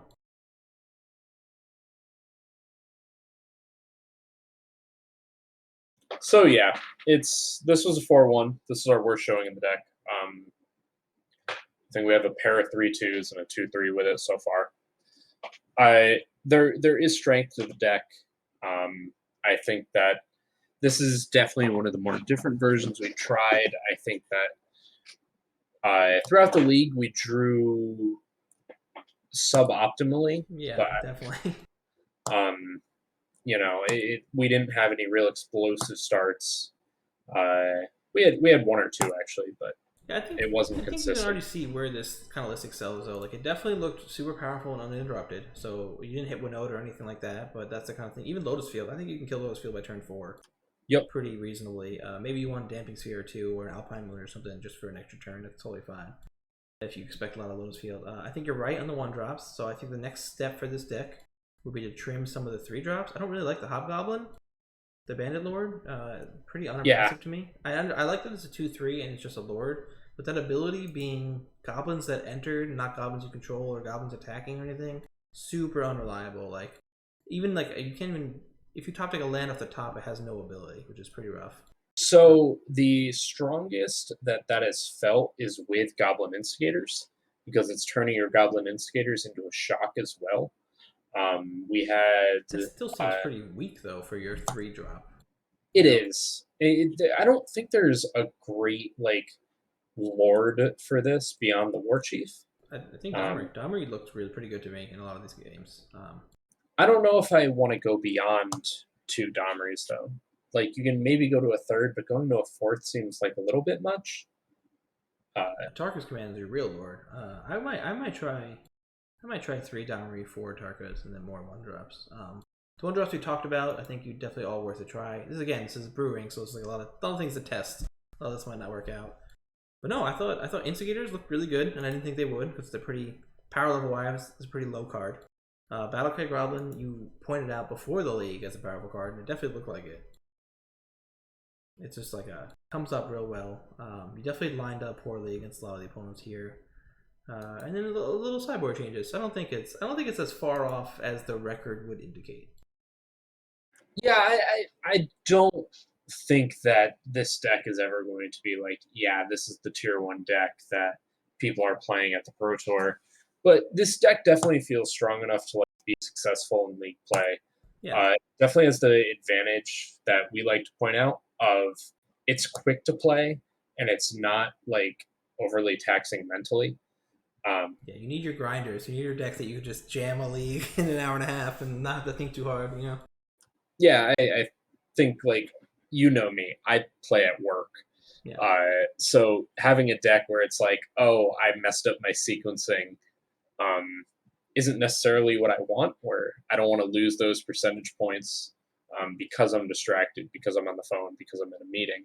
I Uh, also think brewing like this is useful because metas aren't static. Things change. Like even right now, this might not be the best choice to play into all these blue red decks, but that's not always going to be 4 blue red decks in a 5 set league. You know, and the other one being mono red that you hit. Like it's not how it's going to work out so much. So, um, I think there's definitely potential. I hate Rootbound Crag. I always have. I think the red green mana base is one of the hardest parts about brewing and Pioneer. Like it's terrible.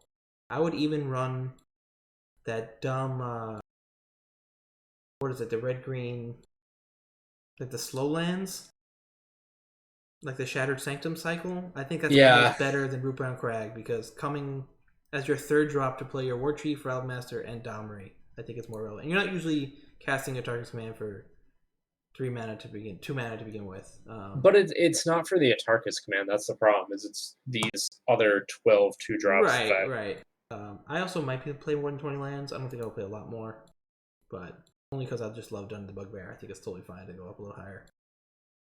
I do think it's good bones, yeah. So I think that if you ever see yourself in a meta full of like Winota, Lotus Field, kind of non-interactive stuff, I think this is a really good way to go low and punish them.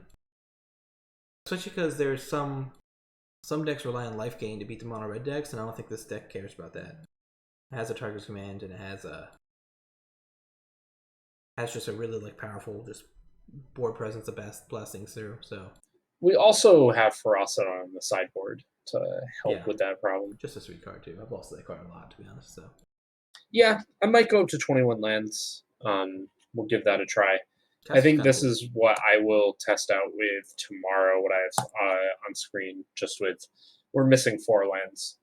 Um, so going back to the 4 Atarkas, going to 3 Domries, cutting the Hobgoblin Lords. They're clunky. That's the Yeah, best way I can describe for them. sure. Yeah, and then not actually applying much damage alone or putting through much is like I think it definitely was the weakest 3 drop, including Domri. Any last thoughts before we switch over to Calix Uh, on the deck? I mean, goblins. If nothing else, goblins are fun. Yeah, And being able to play Goblin Rival Master and Atarkus Command and Domri, like these are definitely cards that I feel like we have pet attachments to. I think Rattlemaster is like alone from the rest of the deck because like Rattlemaster is so good on the empty board and everything else kind of relies on being a little more synergistic. Where Rattlemaster is like the perfect post sweep card, so it's kind of Yeah, interesting.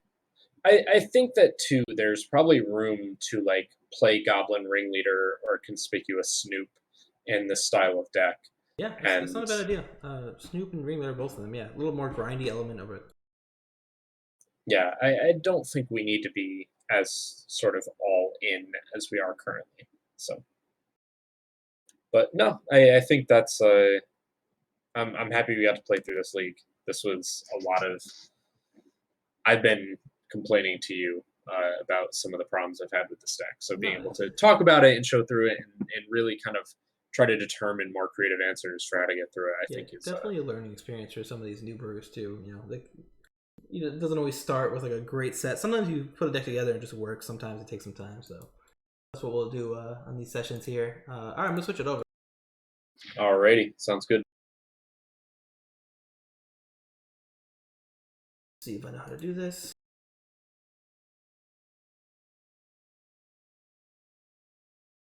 Still want you somewhere on screen. Well, that's a mistake. That's your biggest mistake. You go right here like this.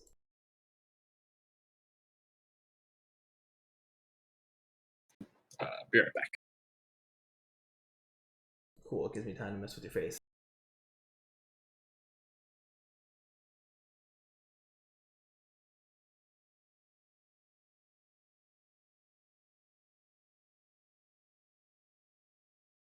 All right.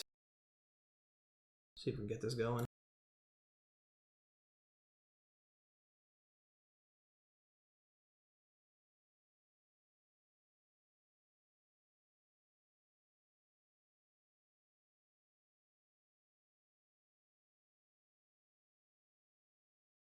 See how to set this up.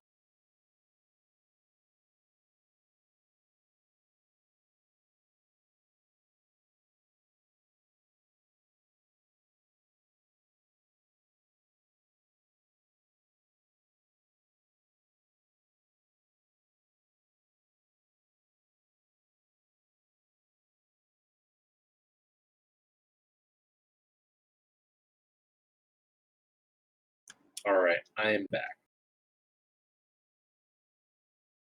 Put you where the ferrets usually go. I'm honored.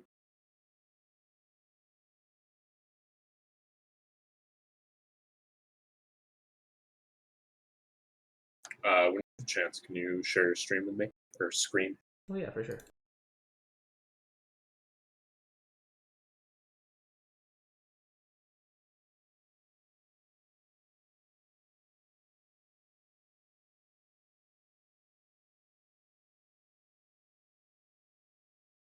See if this works.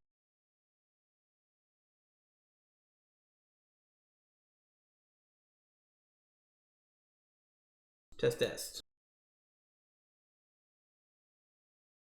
You see me? You see you? Looks good. Although you're frozen for some reason. All right, this is going to be our Calix set. I'm really interested in these more exile-focused mid-range shells. This kind of went way far the other way into a full control build. We're still frozen. Oh, I'm not sure why. Are you frozen on yours or just mine? Yeah, I'm frozen on it. I wonder if it's if I stop watching you, does it change? Does it start changing? Oh no, I think it's I have to have your box open because Discord freezes you when you're all tabbed. That's so funny. I had to keep your whole That's face up, so you're to handle chat. You are full screen looking at me now. So yeah, this is gonna be. This ended up being more controlly, but the crux of it for me was this Calix cool card, where you need a high density of enchantments to grab for the +1, and then a -3 exiling things. So this means playing things like Oath, Trial of Ambition, Oath of Kaya, Oath of Liliana, and this sweet card, which I never knew existed, Elspeth's Nightmare, which is a lot of utility. And then Vraska to make these oaths make the +1 super relevant. So she can both threaten to ult, which matters with your dumb castle tokens and your zombie tokens and all that, but also just destroys things and is a general value shell. So these are your four. The way to really turn the corner with Yorion and all your cards and Sigil the Empty Throne. I added a Sphere of Safety too because I feel like I wanted it a decent amount of times. But Sigil the Empty Throne, as you get to this grindy mid-late game, enchantments are hard to remove, and then eventually you just have a jabillion angels to attack. And then just general good Abzan stuff with Rite of Oblivion. Like we said, we have things Exile and Throw at Places, Thoughtseize, Fatal Push, Duress, and all that. Sideboard's a little sketch. I think Eidolon's amazing right now.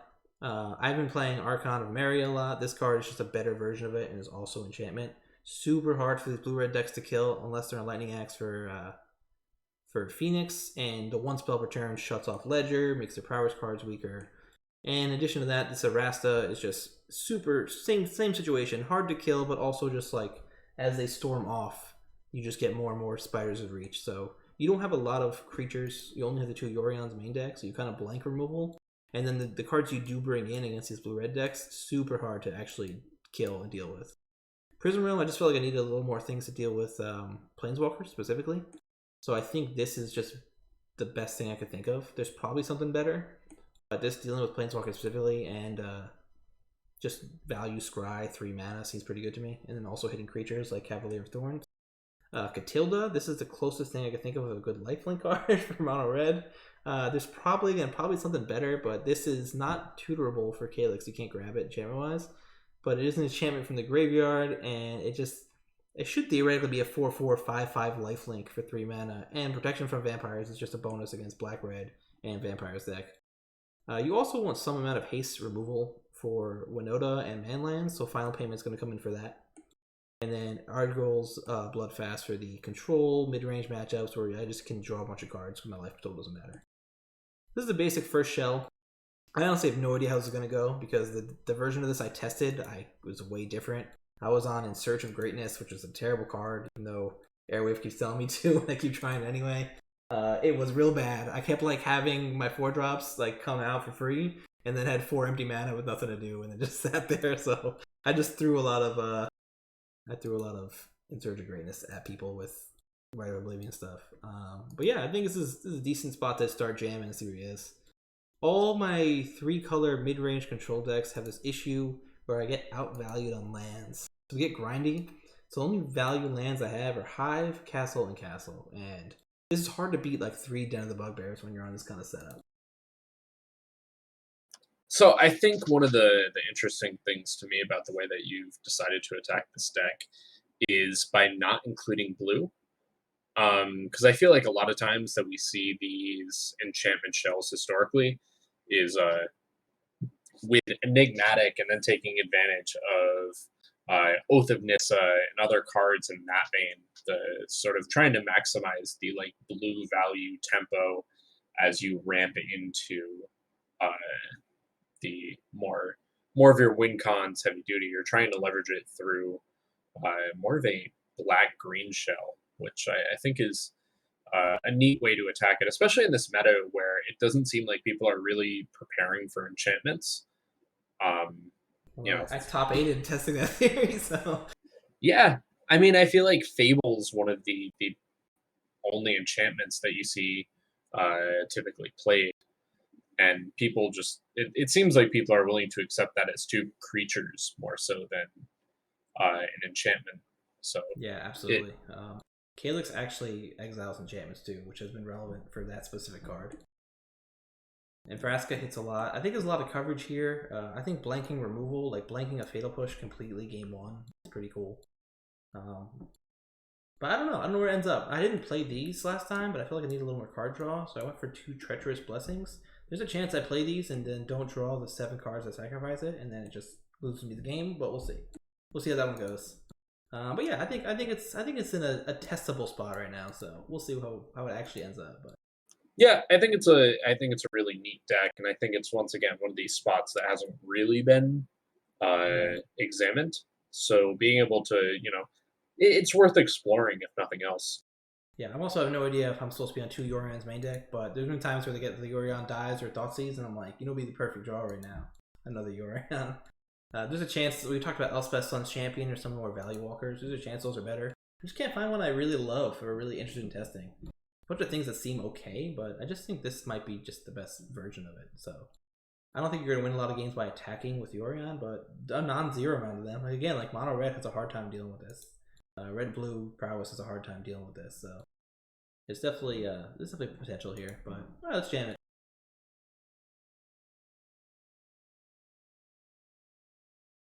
I don't know what I'm in this league with, so we're gonna drop and refuel.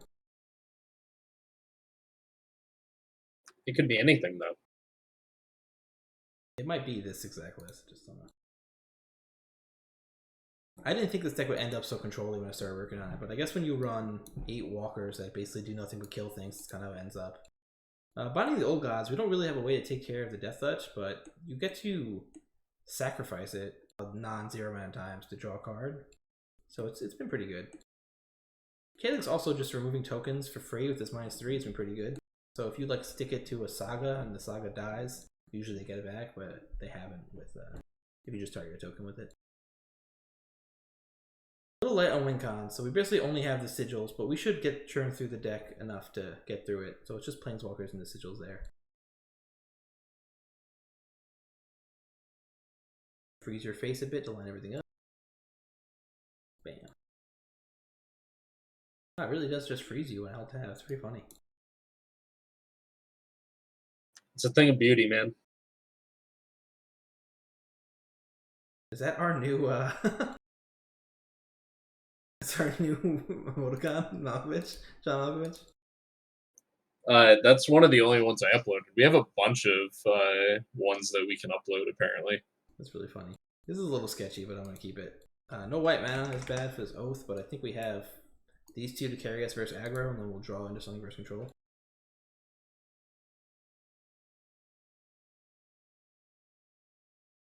Robbery Triome. Interesting.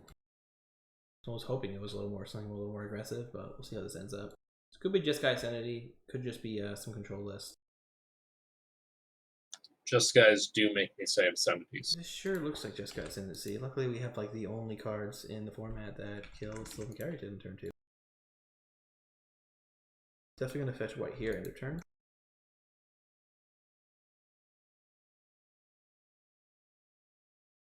Op is currently saying to himself, WTF Op? What is Op playing? What is this shit? Yeah, I've definitely gotten that response before, so. You know what's great about this? We get to put this under the trial with our Calix, so. Yeah, that's it's above average. Definitely lining up pretty well right now. Guess we'll hide this castle. We're not gonna have a lot of targets for Oath. Meathook Massacre can also kill Sylvan Carrington, so. And they might have a Strangle or something for this, but. That's definitely a feel good start right now for this Calix. Definitely this is everything you could have wanted it to be. I definitely don't think this is the matchup I'm prepared for, though. I do have like tons of spot removal. It's not going to do anything. The Rhetoric should be good. This is kind of tough. I don't think I can lose next turn, so I think I'm supposed to lead on Duress.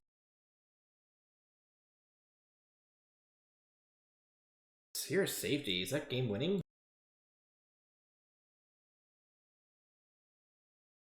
I mean, how do they? Well, no, because they just float a Jubilean mana and they can pay for it, right? Oh no, they can't pay for it until their attack step. So they need to hold instance? I think that's worth it. I think I'd lead on Sigil, though. I like Sigil just because it puts a clock on it. Yeah, Calix's ult is trash in this deck and all decks, so. It literally just returns all enchantments from graveyard to the battlefield, so it's like, you can maybe get some trials back, but like if you're plussing that long, you're already gonna have the value you need. Expressive Iteration. I have one. I did win a game earlier going Oath of Kaya, just blinking it and playing it a few times though, so. Yeah, just cast all your Oath of Kayas. Just my lightning Helix Calix it back.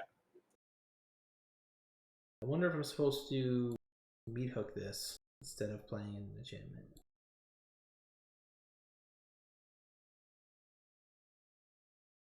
So you can go. Yeah, I don't think Binding does enough, and we already have one. So I think we just play this for 3 and then wait on the sigil triggers. Pretty afraid of dying, I guess is my point. I mean, if you're afraid of dying, don't you just play Sphere? I don't know. I think this wins the game. I'm not 100% sure. Does it? Do they play anything that is it? I haven't seen this deck in months, dude. I have no idea. On the Sphere, I think this is also like, you're right. You do want to actually put a clock on them. I can still meat hook for 3 post combat and be fine. Oh, I should meat hook for 3 anyway. It would have also got me an angel, but I guess this is just safe. This protects planeswalkers too, right? Yeah. Yeah, this makes me think I want more than one of these in the deck. Not having a way to tutor for it is a little awkward. Are there enchantment tutors in this format? Isn't there? Hold on. Yeah, this ascendancy is already scary now.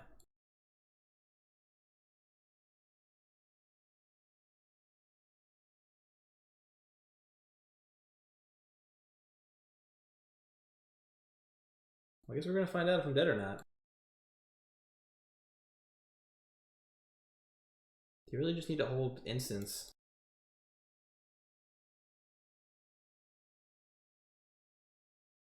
Or I guess kill the sphere. Killing the sphere would be below average. Well, that kills the angel token. Oh, actually it kills trial. Brings it back there. Just got ascendancy. Interesting. So I'd keep that in mind if I stick Calix on something else that they have the portable holes. Have you considered Archon of Sun's Grace in the sideboard? Archon of what? Archon of Sun's Grace. It's That's the Pegasus one? Yeah. It just makes me maybe Pegasus. sideboard, but I don't want to. I kind of want to stick with a blank removal plan. I guess they could just fish for Otawara and then just bounce the sphere. Like, do they have infinite draw to get there? I don't think they have infinite. I don't know, man. There's a lot of mana every spell they cast. That's true, but they still need to find the card. True.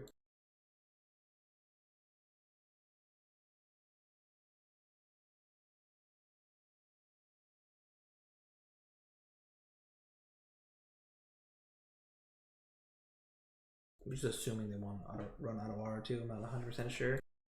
I'd assume so. Or again, they can just get. Oh yeah, there we go. Rip apart. Yeah, that's it. That's sad. I don't think Meat Hook would have done much. I guess it would have bought me a turn. Maybe I should have started on Meat Hook, but interesting. So I definitely want this. And I definitely want Eidolon. Is there anything else I want?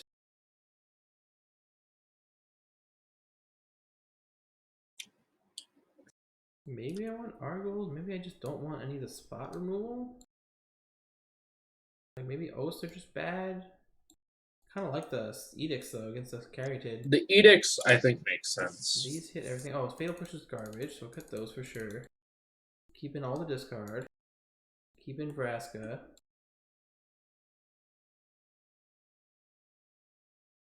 I think we'll just go down on all the Oaths. I think we'll go with Argos. I think being able to dig for the Redirects is important. Rest in Peace, I don't think I want. It's kind of interesting to slow down dig through time and all that, but I don't think that's enough, though. Is this Bloodfast legendary?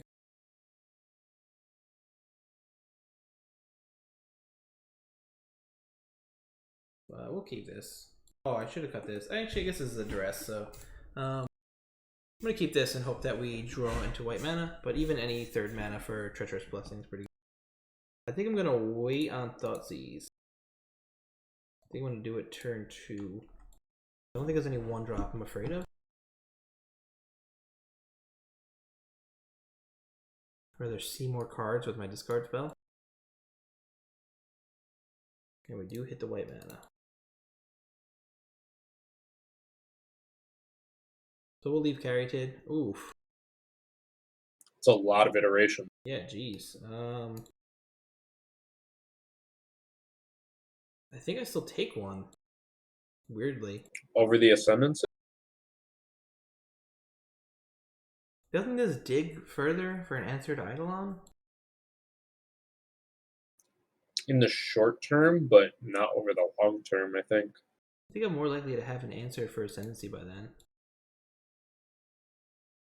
I don't know. Yeah, I think I'm going to take this. I think it just works out better. And also, they have to take a turn off to play Ascendancy. They don't have to take a turn off for iteration.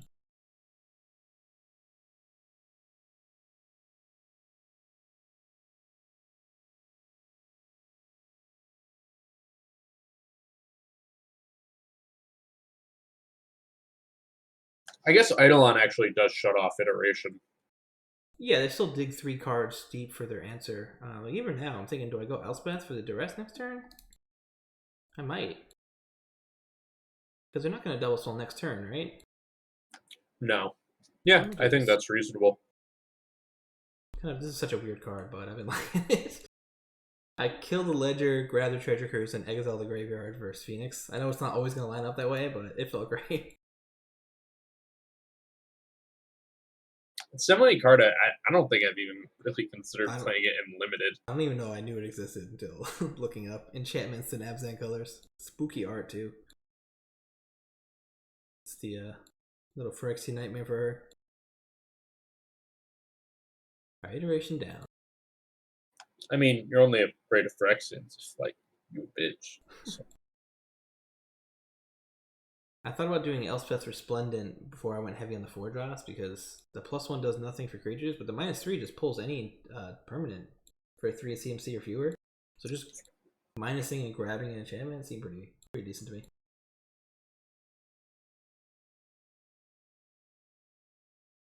It's a neat card. I don't know. I sort of still think Elspeth Sun's Champion is probably the best card. Like I feel like in these colors, for what you want to do, it's so variable in its power. And, I don't know. It owns, man. Yeah, I like it. Alright, so now I might consider taking the Ascendancy. Double Mentor. What the heck? I definitely Eidolon now. So that they can't go Mentor and then a spell. And then I can ambition them. I am going to take Ascendancy here. Oh, wait. I mean, they can consider it my turn, can't they? Yeah. But so they have consider and opt.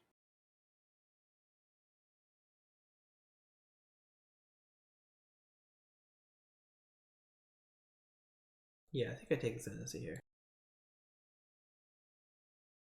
This is kind of rough. I still have a decent amount of actual removal for it. There's nothing in my hand currently. I guess this is still the best card you could play against a Mentor. Graveyard exiled. Yeah, I can't even Trial of Ambition twice here, can I? Nope.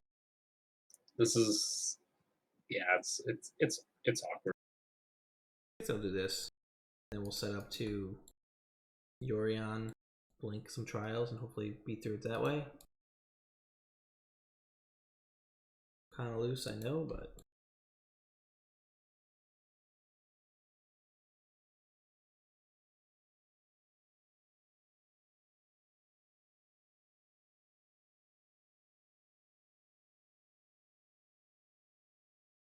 as always, not a matchup I was prepared for at all. The fact that Jeskai Ascendancy wasn't on your radar for the start of this league just makes me think less of you as a brewer and a player. I think that's fair. Malevolent Hermit. Yep, of course. Yep. I can't even talk smack. I've played this card in that Rafine deck. Okay, that's kind of good.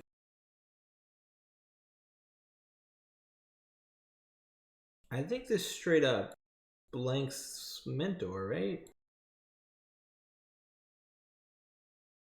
Kind of. I guess the 1/2s are smaller than 2/2s, but you can kind of group lock and make them bad. Kind of considering just Thought Seizing and Yorioning here. Just because I don't think I can beat 2 Mentors, right? 2 Mentors is definitely hard. Yeah, I think that's reasonable. Right, this Blessing. Gonna need to hit one of those 7 exile spells for sure. They're gonna opt.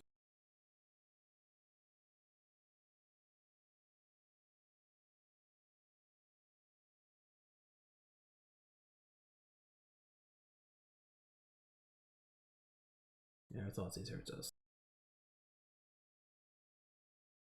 Don't love that dig through time either, but I think it's secondary for what I need to deal with. And we'll bring this back. Alright, see how this goes. Having no instant speed stuff is pretty bad too. What is this doing on the other side? Sacrifice creatures, right? Yeah.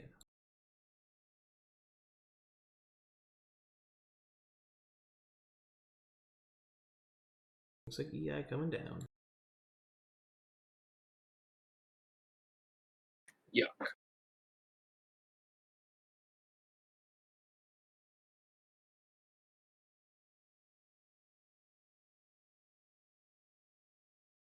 So maybe Yuri on first to draw more cards, but I think I'd rather get the Erasta down.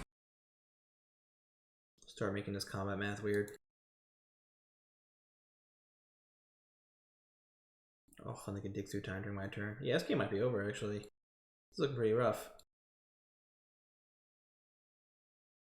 I go to 11, taking 1 damage every spell. I need like not that. The Rites of Oblivion. Like ASAP. I'm gonna do this. I mean, if that's what you need, isn't Yorion better? Maybe. This buys me another turn though, I think. I guess that's true. I guess even just playing Treacherous Blessing is okay, but yeah, maybe Yorion's better then. I mean, playing Yorion is the same as playing a Treacherous Blessing. Just so you get a 4/5. Except that the next turn, Yorion draws 6 instead of 3. Ah. But we're getting digged on, so.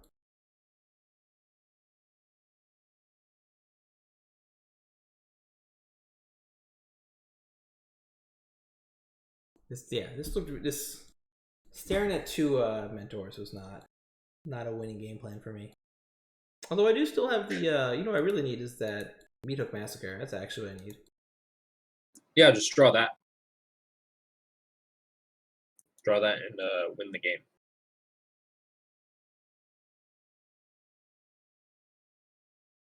I didn't have you big mode for a second and it froze. I'm sorry about that. I know, I was watching. It was funny. What kind of headset you got? You like it? It's fine. It's I bought like 4 of these same headsets for when I was running the stream at NLG.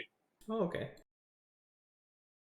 When I spent way too much money on a streaming setup that never got used. So Sounds about right. Can't all be Xanda, you know? I mean, it's a shame, but it's true. I guess this is a hard dig through time decision. I feel like I'm in a pretty deadly spot here, but at least this makes it so they can't attack with Mentor or tokens without losing them, so it could buy me some time. I think it could buy you. I mean, he's just going to play a Tarkus command, and then what can you do? If I sacrifice this to Rites, do I still take the 1 damage? Yeah, because it's a cast. Is this even still on the battlefield, though? I think you're right, because I think you announced casting before paying cost. So I announce it, trigger, and then pay, including sacrifice. What's not cool, man? It's below average. It's not a cool thing to do to your friend. Jeez. So much for the Yorion Treacherous Blessing plan. Alright. I die? Now I just need Meat Hook or I lose, right? I mean, that or you could Argwell and kill yourself. Oh no, this flips. Oh, bring me upkeep, it flips. Maybe they just have no non-creatures and these are all 1/1s and I'll live that way.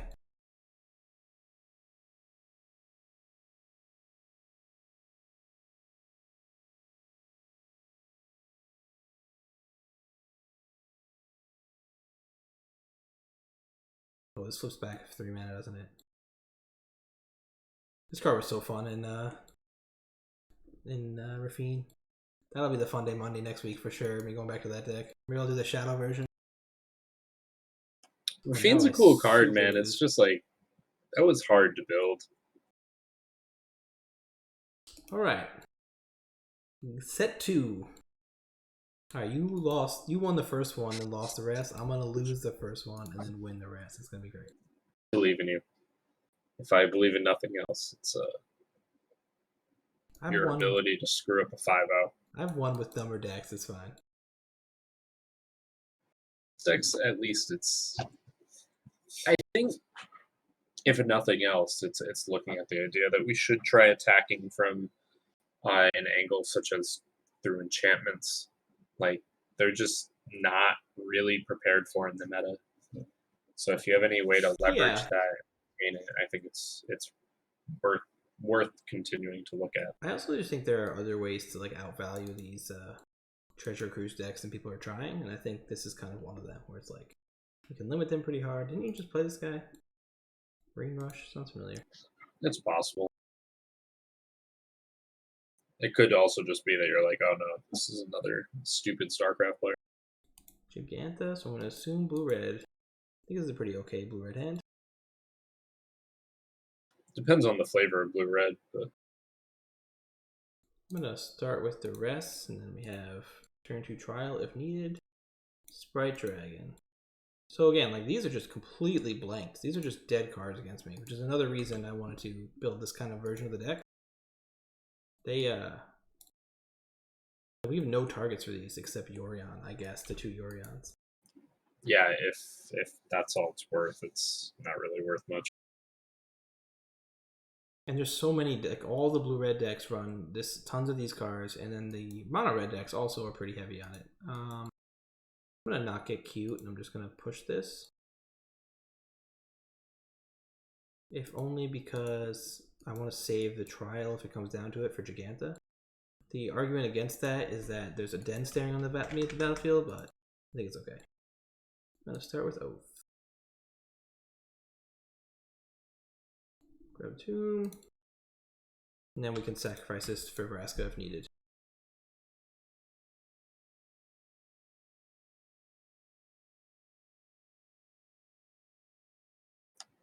One thing that should be said is that Meat Hook does play pretty nicely against Den. Kind of. It doesn't actually kill it, unfortunately, but so here we have some choices. These hit Planeswalker, so I can trade the Vraska for this and Flame Best Bolt, which I don't like. I think I'm gonna play Trial and just call it a day here. I like that. Especially because I think the value of Vraska is so variable, but the value of like the trial here is pretty straightforward. This is Yeah, as good as it's going to be. that's fair. Also, after this, we now know everything in our hand. So knowing that there's another creature, they did put something on top, but knowing there's not another creature necessarily to be afraid of. Just dig through time. Sure looks like it. I meant Treasure Cruise, but you know, same difference. I mean, you jinxed it by saying that you knew the cards in the hand. So Do I Treacherous here instead now? kind of like that. I think this is better.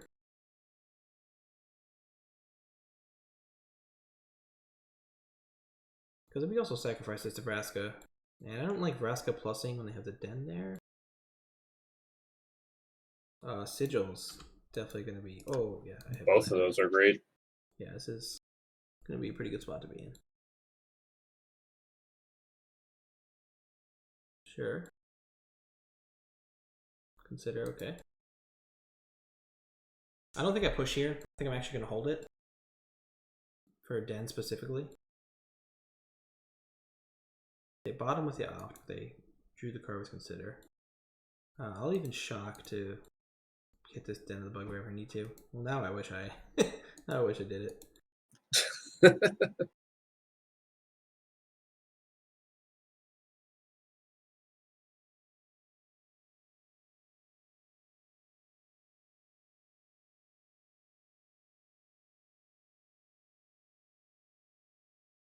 Still feeling okay here.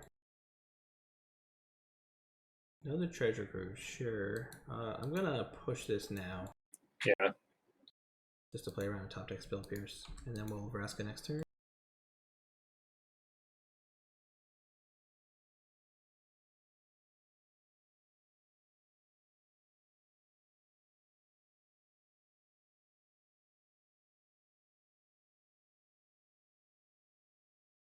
Almost hit something the wrong one. That's a pretty good draw too. Now we're feeling okay.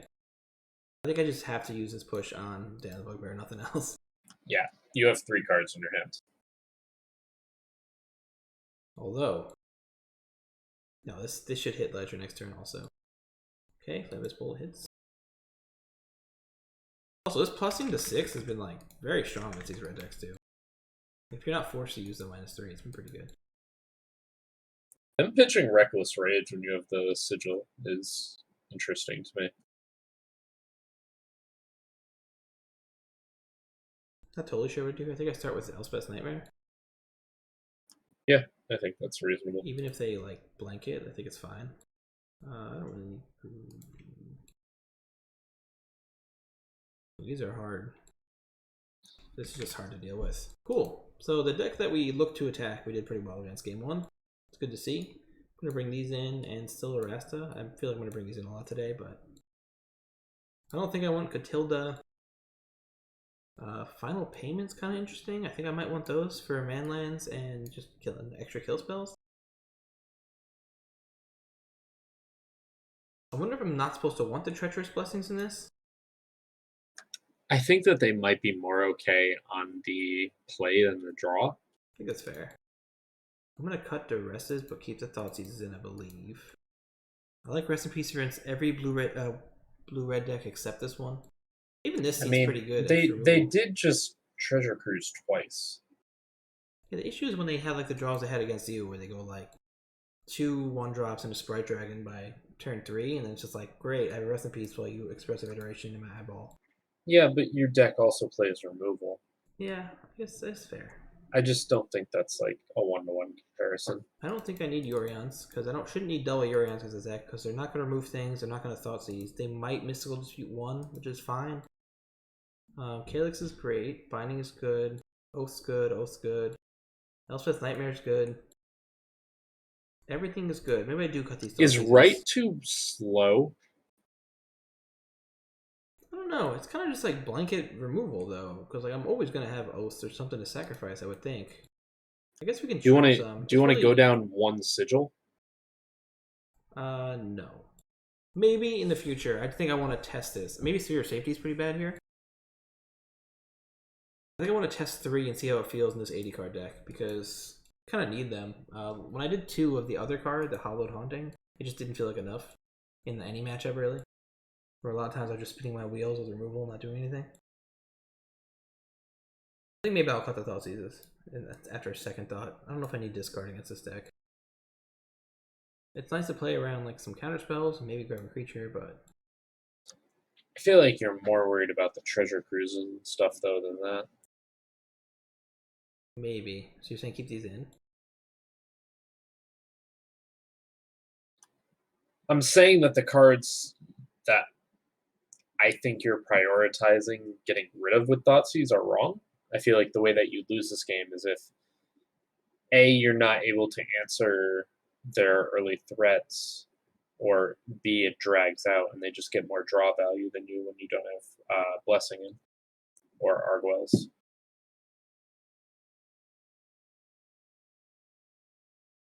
Let's try cutting all the rights, see how this feels.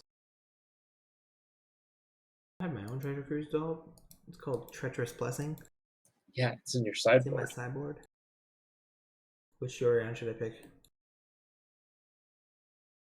The foil one. It's one on foil? No. Very excited. I was like, I have a leader. Middle one for sure.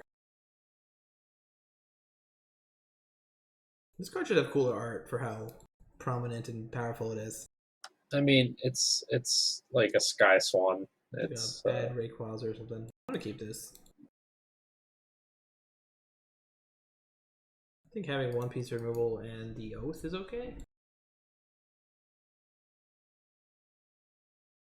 Opponent mulligans a 5. I mean, that seems good for you.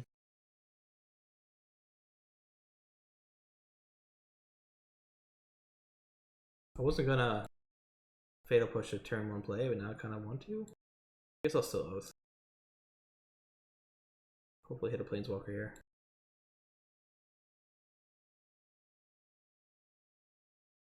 How about a land? Kind of like a Planeswalker, in the way that it's not at all a Planeswalker. I mean, it lets you turn your other lands into planeswalkers. So It's okay. I was rewarded for my good behavior, and I get to kill this Bright Dragon now. We're going to go Hive. Yeah. I'm gonna play around Spell Pierce just in case. what a man! What a man! What a man! What a man! What a money.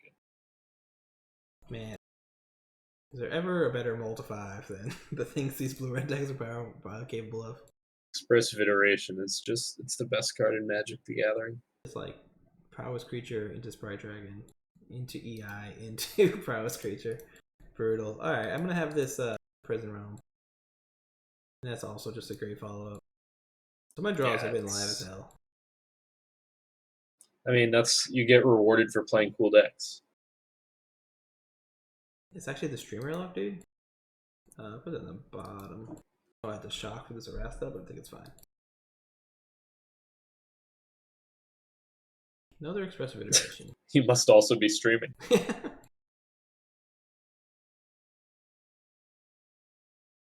Is this no blue land for consider? No land. Alright, well done, my lord. Well done. Oh, that's interesting. I guess it's not that interesting. I'm definitely just playing Erasta. Yeah, it's the follow-up play. Just having this Oath to Sacrifice is really good.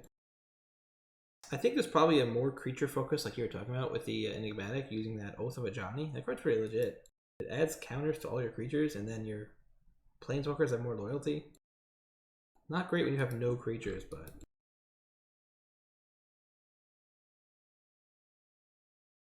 Calix. I'm going to play one of these. I don't know which of these sweet-ass 4-mana Planeswalkers I want to play right now. I guess I just exile the Shredder, right?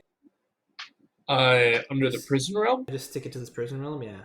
So the only thing that like really punishes like Stern Dismissal, which I don't know if they bring in, but What the maybe hell is Stern Dismissal? Oh, it's the thing the enchantments? unsummon that also hits enchantments. I don't know. It brings it back to my hand. I think I'm fine with that. Yeah. All right. Just cast it again. I think the question is like if they have like a burn spell, which of these do I want to die? I think I'd rather have Calix. Yeah, I think you'd rather have Calix. I think this is definitely a better death after a -3. Do I stick this with my friend Nicol Bolas in the Prison Realm? Look at him, giving him friends. He's got so many friends, dude. Can hang out with so many people. Yeah, Rasta's sick here. This is just like so hard for them to kill because every spell they have is just more chump blockers.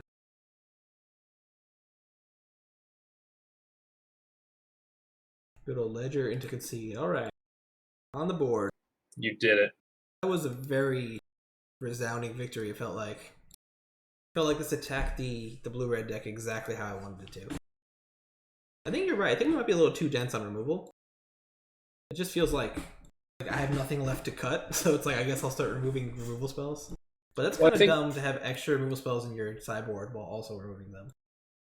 I think that's one of the things about this deck where it's like you don't have access to blue, where blue in the more like traditional enchantment builds allows you to start filtering and just like work through your deck. There's also, I could also just go like Treacherous Blessing, more of those in the Demonic Pact, and just kind of go all in the sacrifice thing. I know people have Doom Foretold versions of it, which I considered briefly, but there's definitely like ways to get card advantage. That's what I'm looking for. Even like you mentioned Ob Nixilis, the 5-drop, as like a value walker. Like there's definitely ways to pull ahead once you stabilize versus those decks. But I don't know. I feel like I want to get the core down first, and then we'll tinker down with the numbers. I'd rather be too heavy on removal during this testing session than too low. I think maybe 4 rights is correct if you're going to be on any number of Treacherous Blessing, but yeah, I mean, I think that there's just the reality of the metagame where you're going to play against creature-based decks. Yeah. And I do like having Exile removal versus the Phoenix decks. I need the Rite of Oblivion too, just because I don't have a lot of things that answer Planeswalkers. It's just those 3 plus the Prison Realm sideboard and then the Saga, the Old God one. This feels awful. I think I'm gonna look at this. Yeah, this is. Wonder if my opponent's a Ranger fan with this bleeding blue. I'm gonna send one of these back and keep this. I know I'll be keeping some sketchy land hands, but I'll open on. Oh, is any 1-drop creature that I would Fatal Push? I think I'm fine just turn 2 trialing. Snow-covered swamp. No fucking idea what we're playing against. The fuck is Processor? that? This is the one that turns into a Thought Seer. They choose a non-land, discard it, and then you redraw. I'm gonna trial this just because this can't be good to leave alive, right? It just doesn't seem safe to let this stupid wall exist. That's what they want you to think, man. Pretty cool card. Maybe this is a mono black devotion, and this is just a kind of value card in it. We're gonna Thoughtseize and take a peek. Got him into a little peek. That's sick. I love this card. Definitely taking that just because Me Took Massacre does nothing. The cards in his hand are not anything that I thought I'd see. This is kind of scary. I mean, we have the You're push, gonna get but... Faceless Haven. Oof. Is that the most painful Goblin top deck of all time? Didn't like that at all. That was unpleasant. I don't have the answer to the Faceless Haven anymore. I'm gonna bring this to my hand and then we'll Vraska next turn. Sacrifice Trial and feel bad about it. That was terrible. That's also a sign of weakness. They also seem to be attacking these Phoenix decks in a pretty interesting way. Taking the my way of thinking. I should have done this first thing. Oh no, I guess I want to keep up all mana. It'd be cool to draw another Fatal Push off of this, but we'll see. They also can't kill this, I don't think, with just this, so... Oh, it's okay. Oh, it's okay, because it punishes them for attacking the Planeswalkers, but we'll probably sacrifice it more likely. Yeah, it feels like a Lightning Calix face. Okay, they are attacking. Also, Yorion and blink this. You can maybe sacrifice a land instead and then blink it. Kind of like that. That's cute. What land though? It's an Overgrown Tomb? Yeah, let's try that. I think drawing this other land makes this more appealing too. Well, that's not ideal. The ideal land. Actually, blinking it doesn't matter, does it? No, but it's more fun this way. Protecting it. I mean, think you're not even protecting. I think I still hold this. I mean, that also gets to cycle, which is Yeah. relevant. The only time it matters is if I hit another 3-drop. Like if I hit Treacherous Blessing, this becomes bad, but I think it's okay. They can't meet hook this yet. I'm gonna Kaya and sell it. No, it's not the correct term, but you know what I mean. I mean, you're playing a board game at this point. I'm gonna sell this Oath back to shop. Push is great. I might play this land now. I guess not. I guess I still want the lands, but I think I'm gonna attack and try to bait them into attacking this, because I'd rather them do that than Me Took Massacre. I was about to say land just lets them meet hook for 5, which is But this also pushes them a land away, and they didn't cast a lock land end of turn, which is surprising. Okay. I don't think there's any reason to let them attack. I guess I can wait until combat in case they have some weird haste spell I'm not thinking of. They like main phase Rankle or something.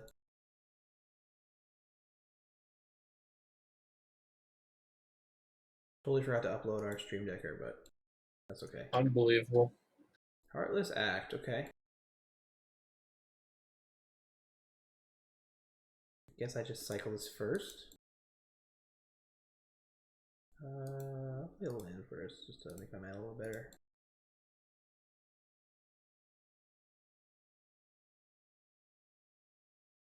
I will play this. I mean, what does it? Yeah, I think it hits like anything that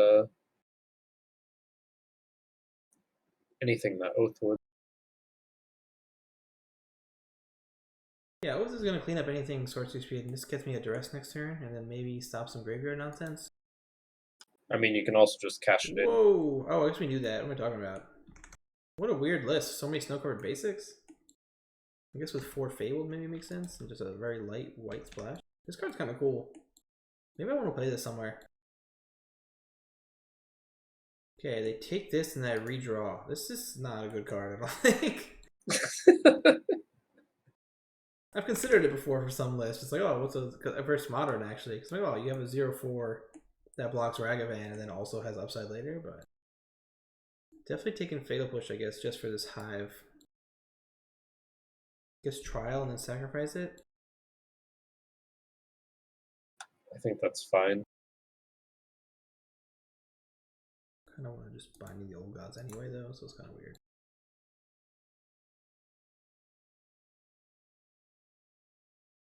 I guess I'd rather exile this, right, than keep this around. I am going to have Vraska ult next turn if they don't deal with it, which is nice. The only thing that hits is going to be this and this, but technically we can kill next turn with Hive of the Eye Tyrant. Okay. Ups deck is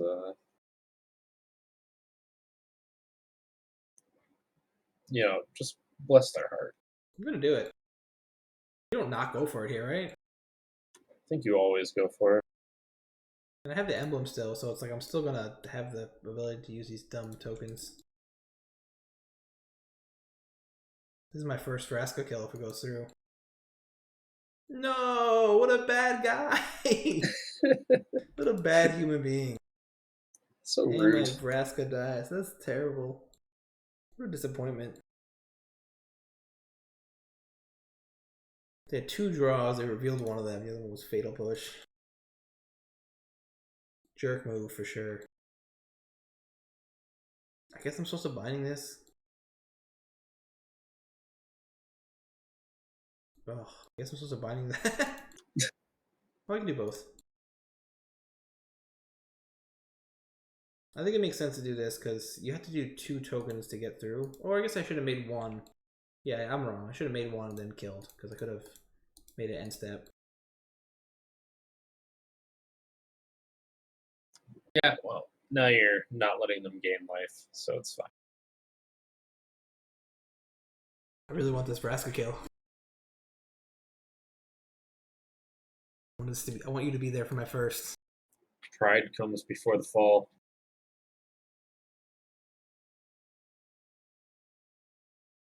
It's also like if they go low enough, I'll just Yorion oath them to the face or something. Okay, push is fine.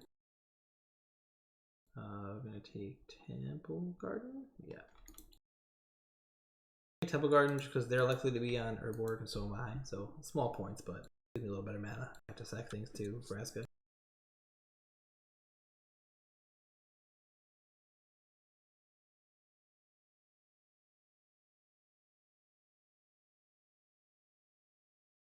Oh, they're fishing for another push. Or a Heartless Act. Or just literally anything. Sure, I guess a creature also is pretty good. Like one of those blocker things people talk about.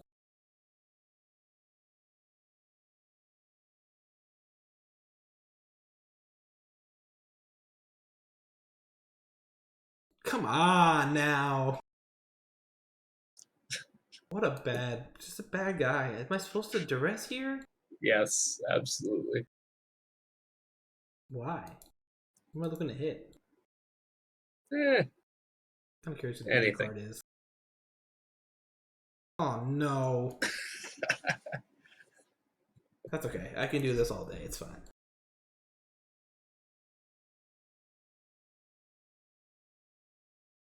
Eventually Castle Lockline will kill him. So look, now if they do this again, we're close to oathing to kill. See, this was the problem. The problem was playing the duress and not letting them kill themselves with the castle. You told me to. I just do whatever you say, dude.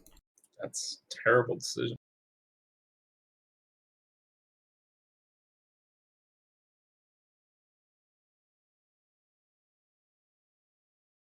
Okay. We'll try this then. I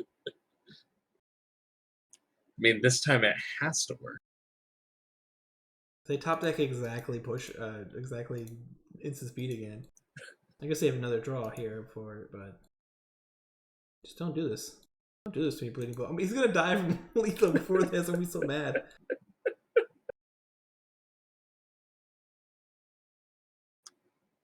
Hold. Come on. And that's a blocker.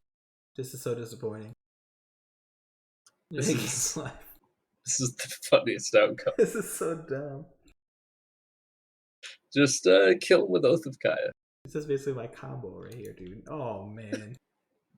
Conceal it. Only if you choose it does happen. You can still draw another guard. I guess I'll wait in case he does it main phase and then draws Meat Hook.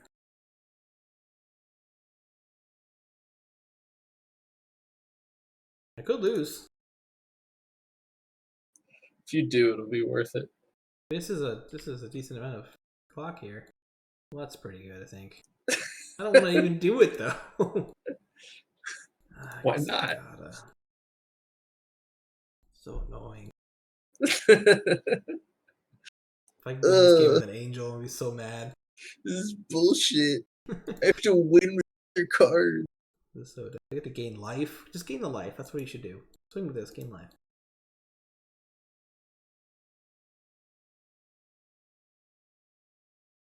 We really just see one Fable and one Snow-Covered Plains, and he's like, that's enough. Surely they'll cast Kenoros. It's fine. Gains 3. Oh, man. So much life gain. Definitely gonna die like a Grey Merchant, right? I just have to do this as much as it sucks. Now this game's like about to slip away from me. Ugh. There's something hilarious about this being the board state where the game slips away. My stupid freaking Vraska. Doesn't even give them also Death Touch either. The hardest ult in the world to get to.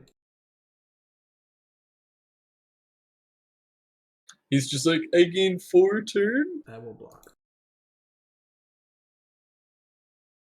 See, this is where it slips away. There's just a second one at the bottom of the stack. So. That's true. There's 2 at the bottom. Man. He's basically going infinite.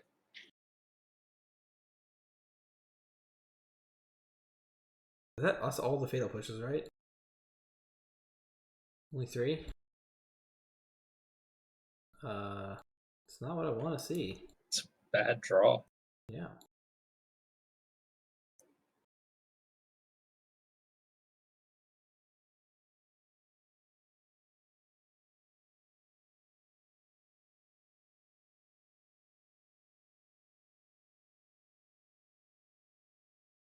Okay. It's That not means what I he doesn't have expected. removal, right?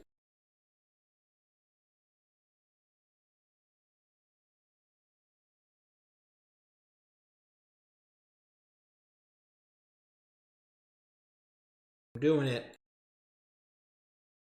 think I thought these first. I'm gonna.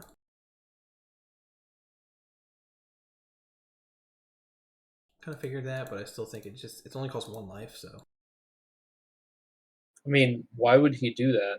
Or, oh, he already played a land this turn? Yeah. Gotcha. Still not a enchantment. Plays the land. I agree with JC. This does look like a turn 40 EDH game. So this means he drew removal. Or he's just gonna redraw. I guess it doesn't mean that. Oh, I couldn't see chat. You gotta fill me in on these. I had to look at your stupid face on full screen. Yeah, that's your own blunder.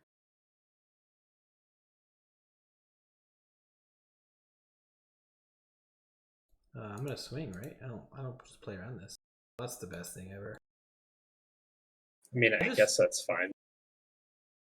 I just really want to get this kill right now, though. So let's all pray. I need to do this first. Whenever creature you control has game 1 life. No. So opponent dies, they lose. Yeah. Oh, I did need to do it first. We're gonna get angels. It's fine. You can do whatever you want, man. Just get there. You can literally do whatever. Oh, this is just he's just not a good person. Well, you can just kill him, so it's fine. I don't think so. Oh, yeah, you can't, because I can kill all their stuff and keep my angels, though, so I'll still be fine, but it's not gonna feel good. Kill your angels. Then it goes to 2? Yeah, just do it. Is that better? I don't think. It makes me laugh more. Oh, well then.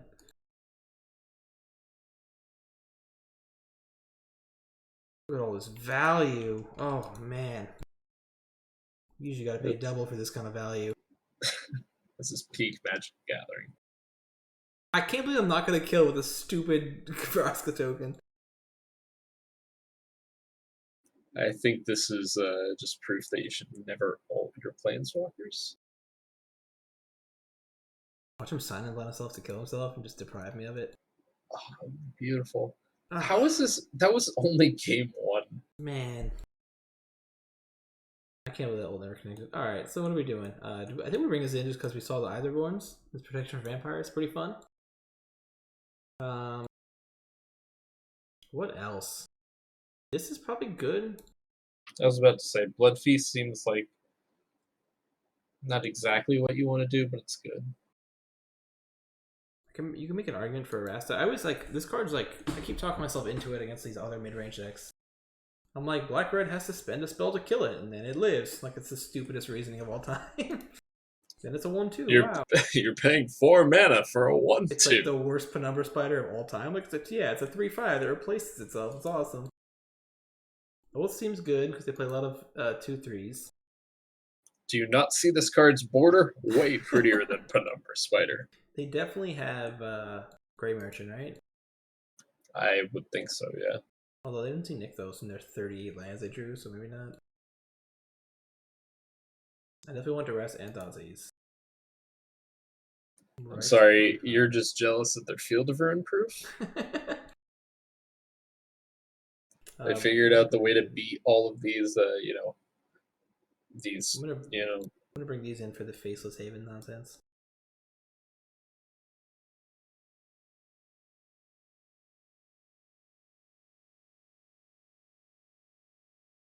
Let's see. What do I cut? What do I not want? Is Rite of Oblivion This not? is bad. Sphere is bad. I feel like this just catches everything. I know it's like a stupid reason to keep it in, but It's sorcery. Like, yeah, I guess it's not good. But or is Oath of Kaya bad? I just saw a lot of 2/3, so hitting either one and gaining life seems good. Maybe I don't want Meat Hook. I know it was good there, but I can trim one of those.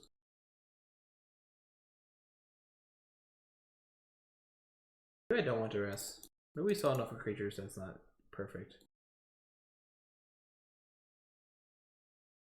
I'm gonna try this. I think Final Payment's good. I think this might end up in the main deck eventually, just having a little Terminate. I mean, that's sort of what I feel with Rites, where it might be right to split them. Rights hitting Planeswalkers and exiling was like one of the reasons I liked the deck, but it hasn't felt as good as I hoped at all. It really just hasn't been super relevant. I mean, I feel like I need to cut the Treacherous Blessings also, so we'll see how it ends up. I feel like what makes it is Flashback. Yeah, it's good too. It's true too. Okay, we're going to go to and then play this March next turn.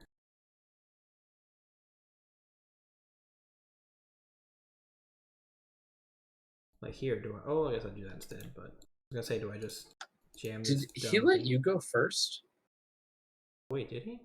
Yeah, he did. What? That has to be an accident, right? I'm gonna ask if I'm a Ranger fan. I mean, him being a Rangers fan, it makes sense considering the play.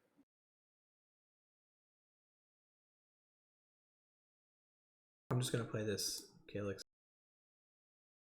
Plus up and love it.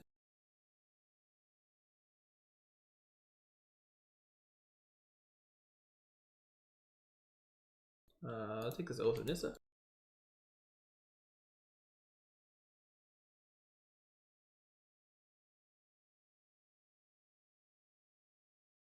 This card's sick. If nothing else, it's very cool. Very homoerotic, my kind of card. I think I just fish for a land and try to play another.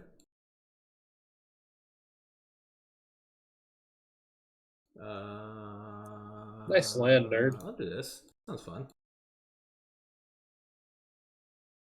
3/3 protection for vampires. Never hurt no one.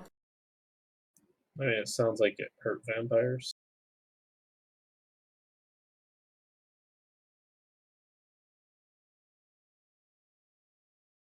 I don't understand this because doesn't she end up in this like martyr dead first? So shouldn't the Rising Dawn like these are in the wrong order? I feel like that's kind of rude. No, nobody knows the magics. Excuse me, I know it. Is that all 4 Calixes? I put the other one on the bottom. It's pretty odd.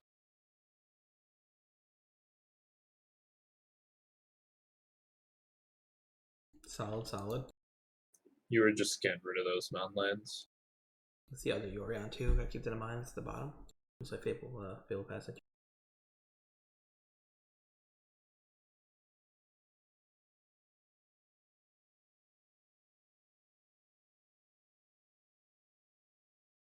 This opponent's deck is so weird. He's gotta have just tons of removal right now. That feels good. I'm going to Oath here, I think. Op not playing the Murderous Rider and just leaving up 6 mana feels weird. Could just like want a castle plus removal, but castle's 6 life. There's no way.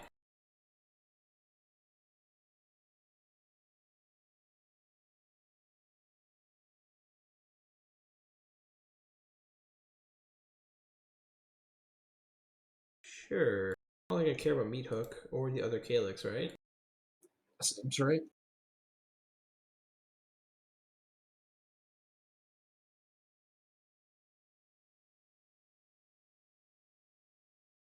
He is technically shutting off my my ult here. Sure, let's grab them all. I might sacrifice some shit. Let's do it. Planeswalker Party. Guess I get rid of the Oath because I already have another one. Woof. Eventually we'll draw a 5th land. Do you want those? Just want your Vraska again. It's fine. I might. Don't tempt me. Do I just stick this to something? I guess I'm just never gonna sacrifice this so I can stick it to that pretty safely, right?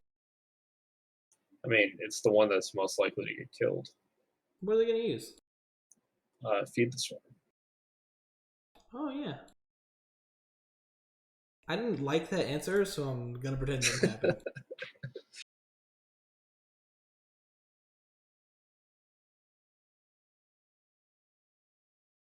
Yeah, see, this is just basically control deck, which is not how I envisioned it playing out, but as I made more the choices, okay, so this is definitely some sort of Nixos or Grey Merchant deck. But again, I'm just gonna stick this bad boy right on here. And thank you. So we start with Sigil 2. Do you think bad things are happening to them because they didn't respond to you in chat? No, I think it's because they didn't let me get my Vraska trigger.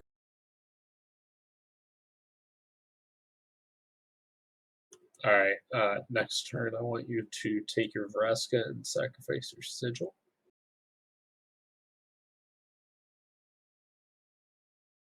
What? That's not what I expected. Nothing about this deck are things I expected.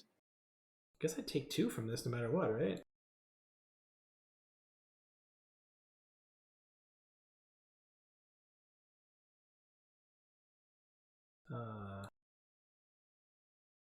Both sacrifice it? Yeah. Not so much life. Do I even care? No, you're gonna kill him with a Vraska. I'm still too soon, dude.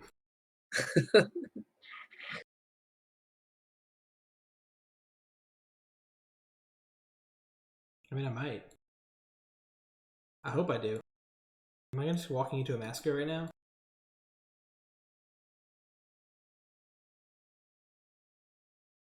I'm willing to take that chance.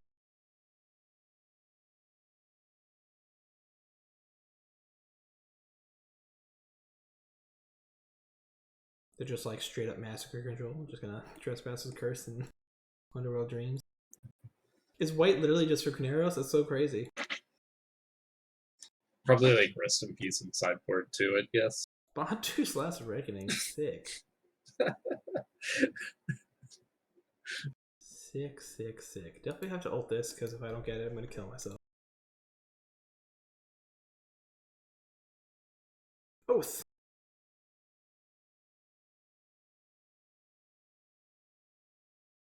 I guess I should have just waited for that, but I can't believe you didn't leave up Castle. sorry, dude. Enjoy masturbating? What? What?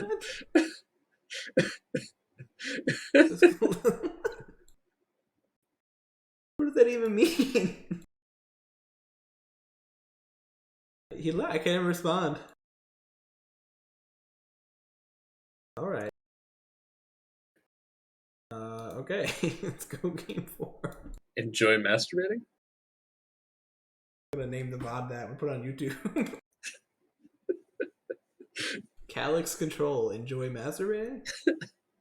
Like, is he saying that your deck is like solitaire, where you just play with yourself?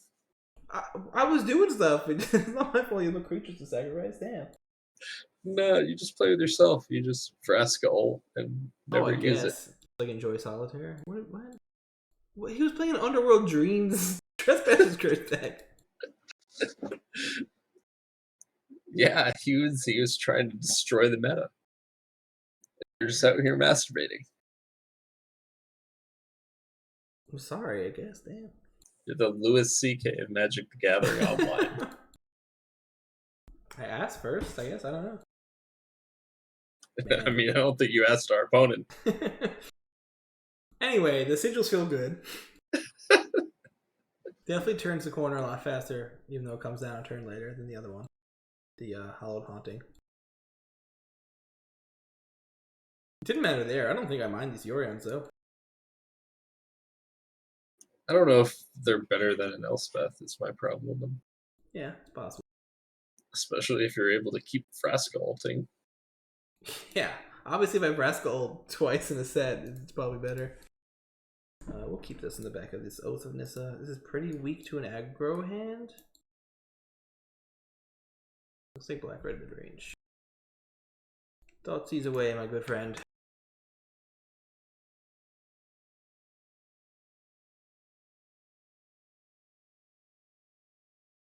Take the Vraska.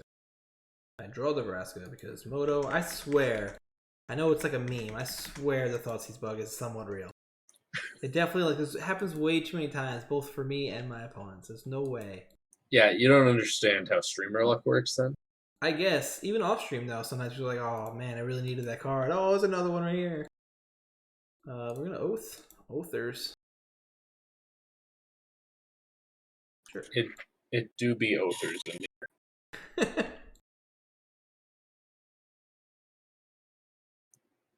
Them Oathers do be cold though. I go Fable here. What do I do here? I guess I just have to go like way big here. I guess the plan is to just kind of like outgrow a sigil after he grabs this again, I guess. Alright, so you're gonna draw Vraska. Imagine though.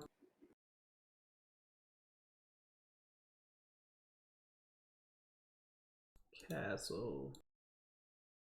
We'll fetch here because we're actually running pretty low on these Fable fetchables.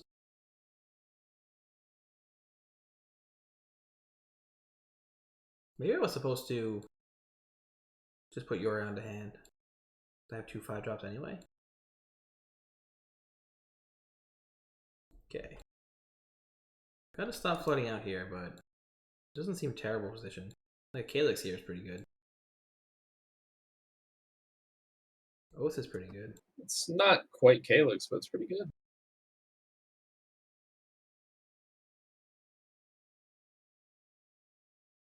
It's kind of weird because it turns off my pushes with this later, but I think that I still don't want to whiff on a land, so I think I do fetch end of turn.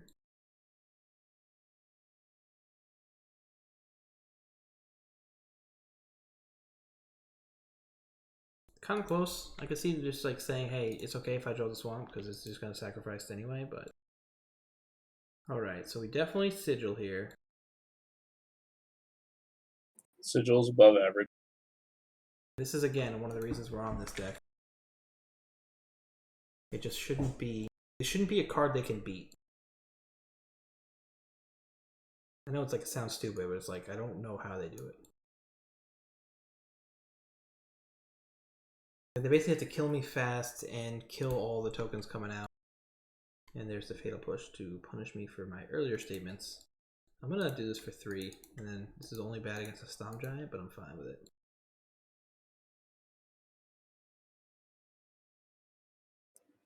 I mean, they already showed they were willing to play Stomp Giant just as a beater. It's fair. So.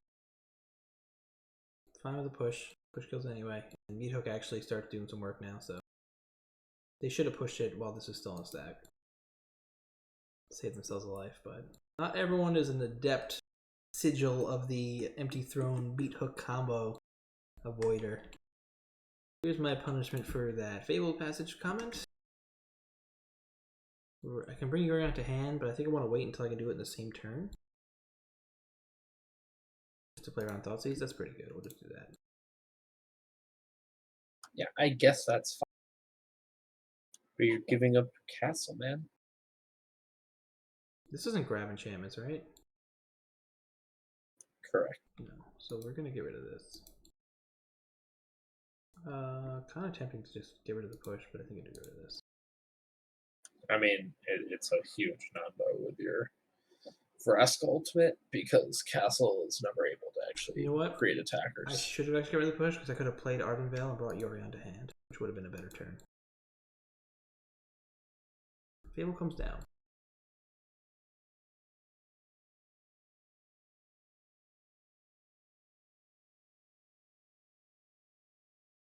I'm going to push this now.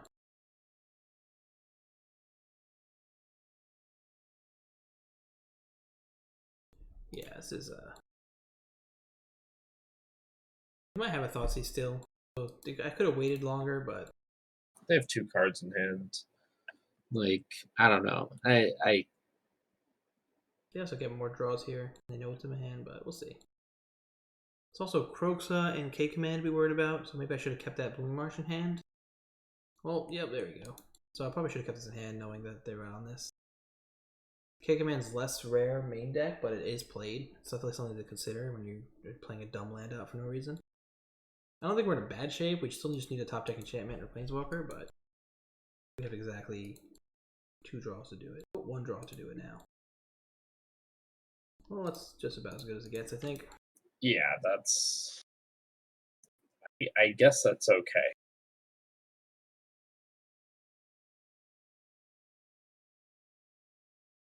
Still need to draw more, but this blanks den, we're in pretty good shape.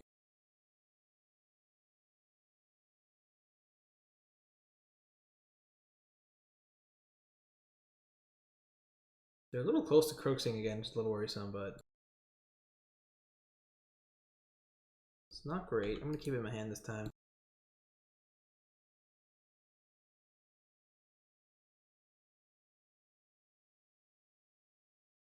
Surprised I didn't attack with Den there.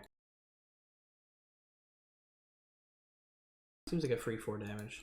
I wonder if there's something we're missing there.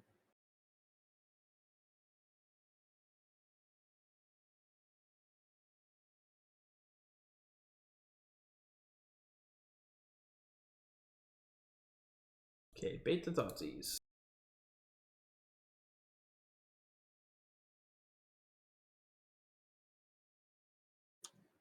Yeah, JC, I don't know what WotC's thinking with these new edicts. Like the fact they're like, hey, a 2-mana enchantment that kills your opponent's best creature and also gives you a 4/4 flyer. And also lets you immediately ultimate Vraska and never actually land with it. Brutal. I think we lose. 8 plus 4. We gotta hope that they don't activate Den for some reason again. But they have 12 damage showing.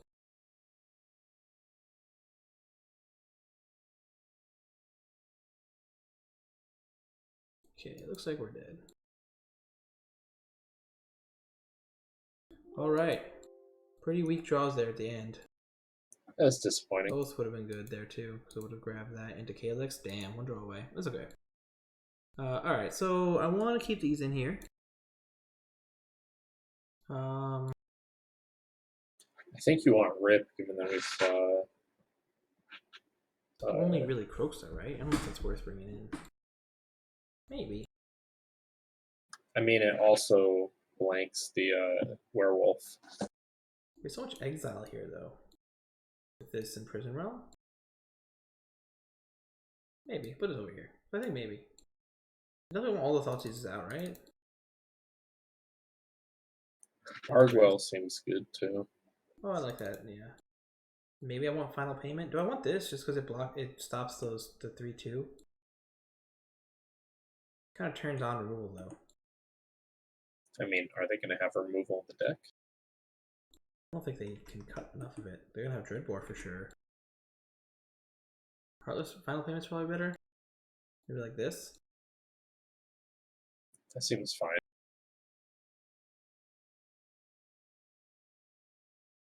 I think the Edicts are good. Oath is great. Push is good. Yeah, we'll do this. This sounds good. Sphere Safety actually seems okay here.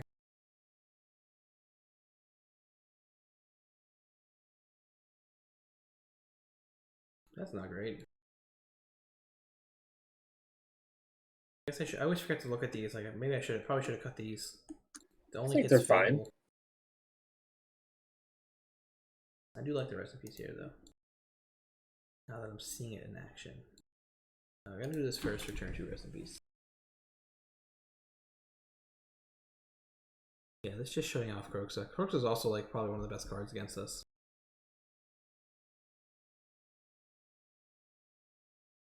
It just has no targets in the front end, which I think is where it's bad. I don't think that's true though. It's really just Fable, that's it. I mean, it can hit Fable, it can hit Blood Tithe. No, it can't. It's power 2 or less. Oh, power 2 or less. I thought it was SimC, okay. I did too the first time I cast it actually, so I was confused why I couldn't kill some other 3-2.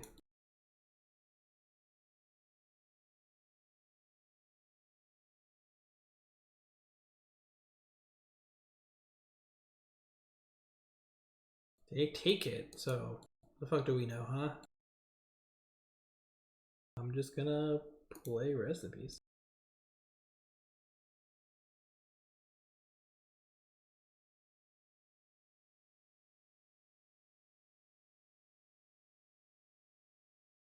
Love drawing Vraska there. It's actually like a really good draw. I will sacrifice this Rest in Peace with no shame. It stopped me all day long. Boot me, daddy. Okay, there's Fable. Absolutely booped. Do I Vraska minus that? The Fable? Yeah, the Shaman token?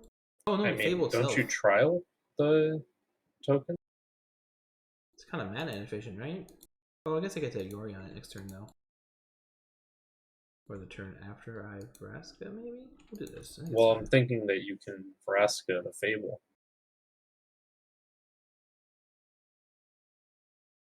I don't know, if they go like Bone Crusher, I'm probably Yorioning, right? Yeah.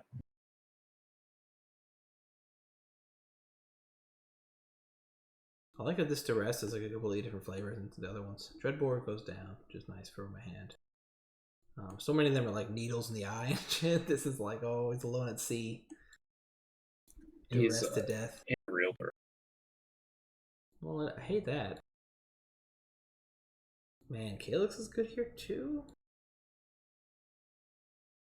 I have a bunch of good cards in my hand, but is any of this actually good to play right now? So now I think I want to Calix minus this, and then plus before Yorioning next turn. That makes sense. So they'll still have a Fable flipped, right? So does that make sense?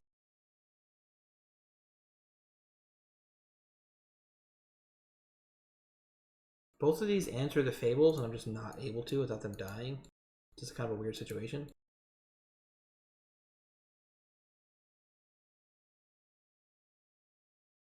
Yeah, let's do that. Let's just try that.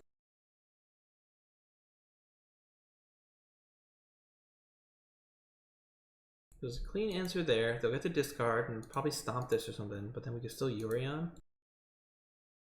Well, Yorion the one that's flipped, which is nice.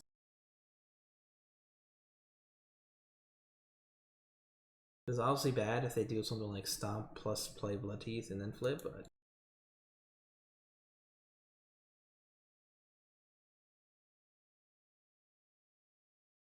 see what they discard. Just Fatal Push.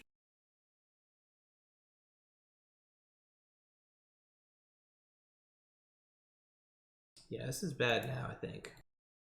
I guess not that bad, depending on if we get to +1 or not. Let's just +1 into To the mass. yeah, the meat hook. Okay. Oh, I don't have a planes, huh? I guess Yorion here is fine. I think Yorion's perfectly reasonable. They got to use their Fable stuff, but you know, what are you gonna do?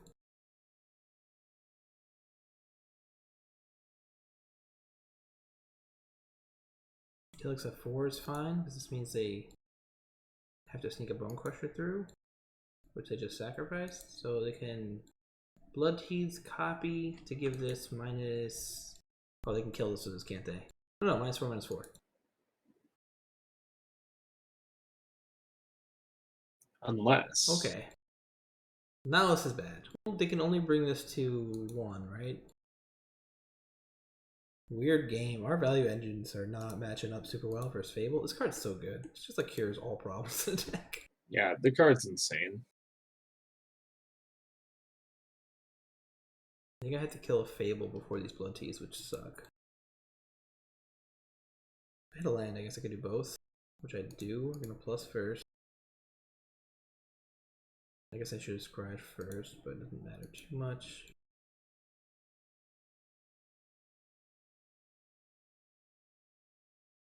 We'll get rid of a Fable and leave them both Blood Teas, I think.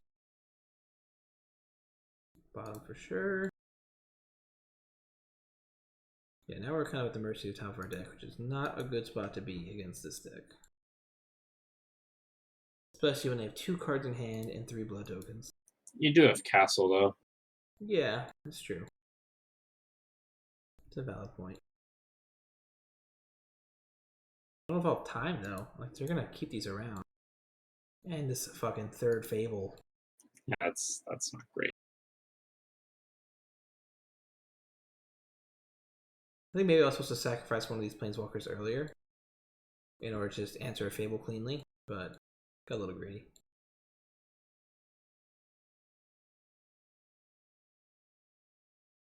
Gonna kill, I think, a Blood Teeth here. I don't think I care about them having mana too much.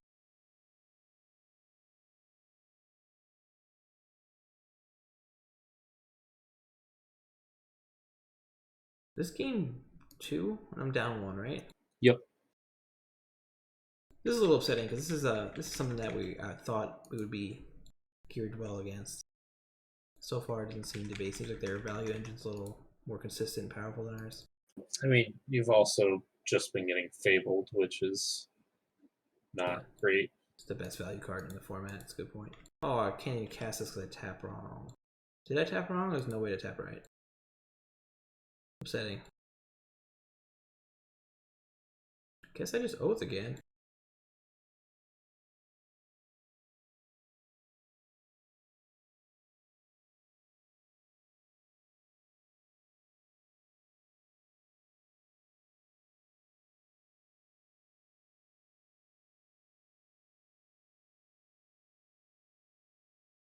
Yeah, blanking the removal didn't feel super relevant because they got to cycle it all away. Like, they got rid of a Dreadbore, a Fatal Push, Thoughtseize, go blank, and just got it away. And now we've used up our answers to their growing amount of threats. Interesting. I'm gonna rethink this one. Maybe I want more Meat Hook Massacres. It feels like it's been my way back into this for a while.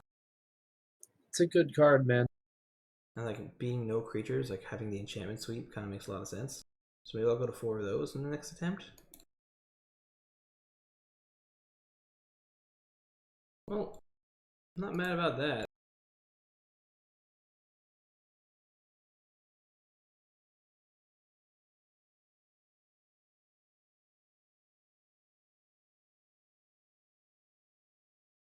Do I give them the Fable to prison that? I don't think so.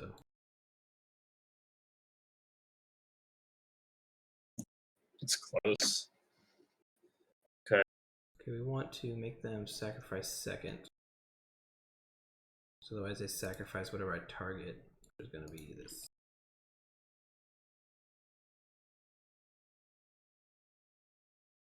Alright, Yorion feels great there. That felt better than Elspeth right there. Just need another Yorion now.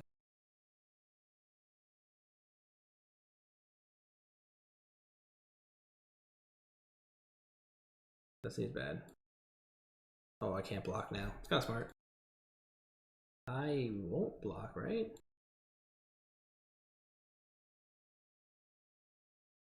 Oh, I have to, because I go like this. I go to 9. I can't attack anyway, so we have to block.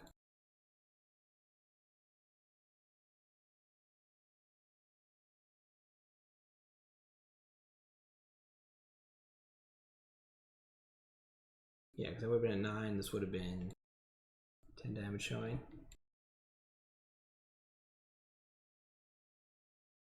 Maybe I was supposed to shock there just in case, but I didn't want to. Oof. Alright, one more set and we'll wrap it up for the day.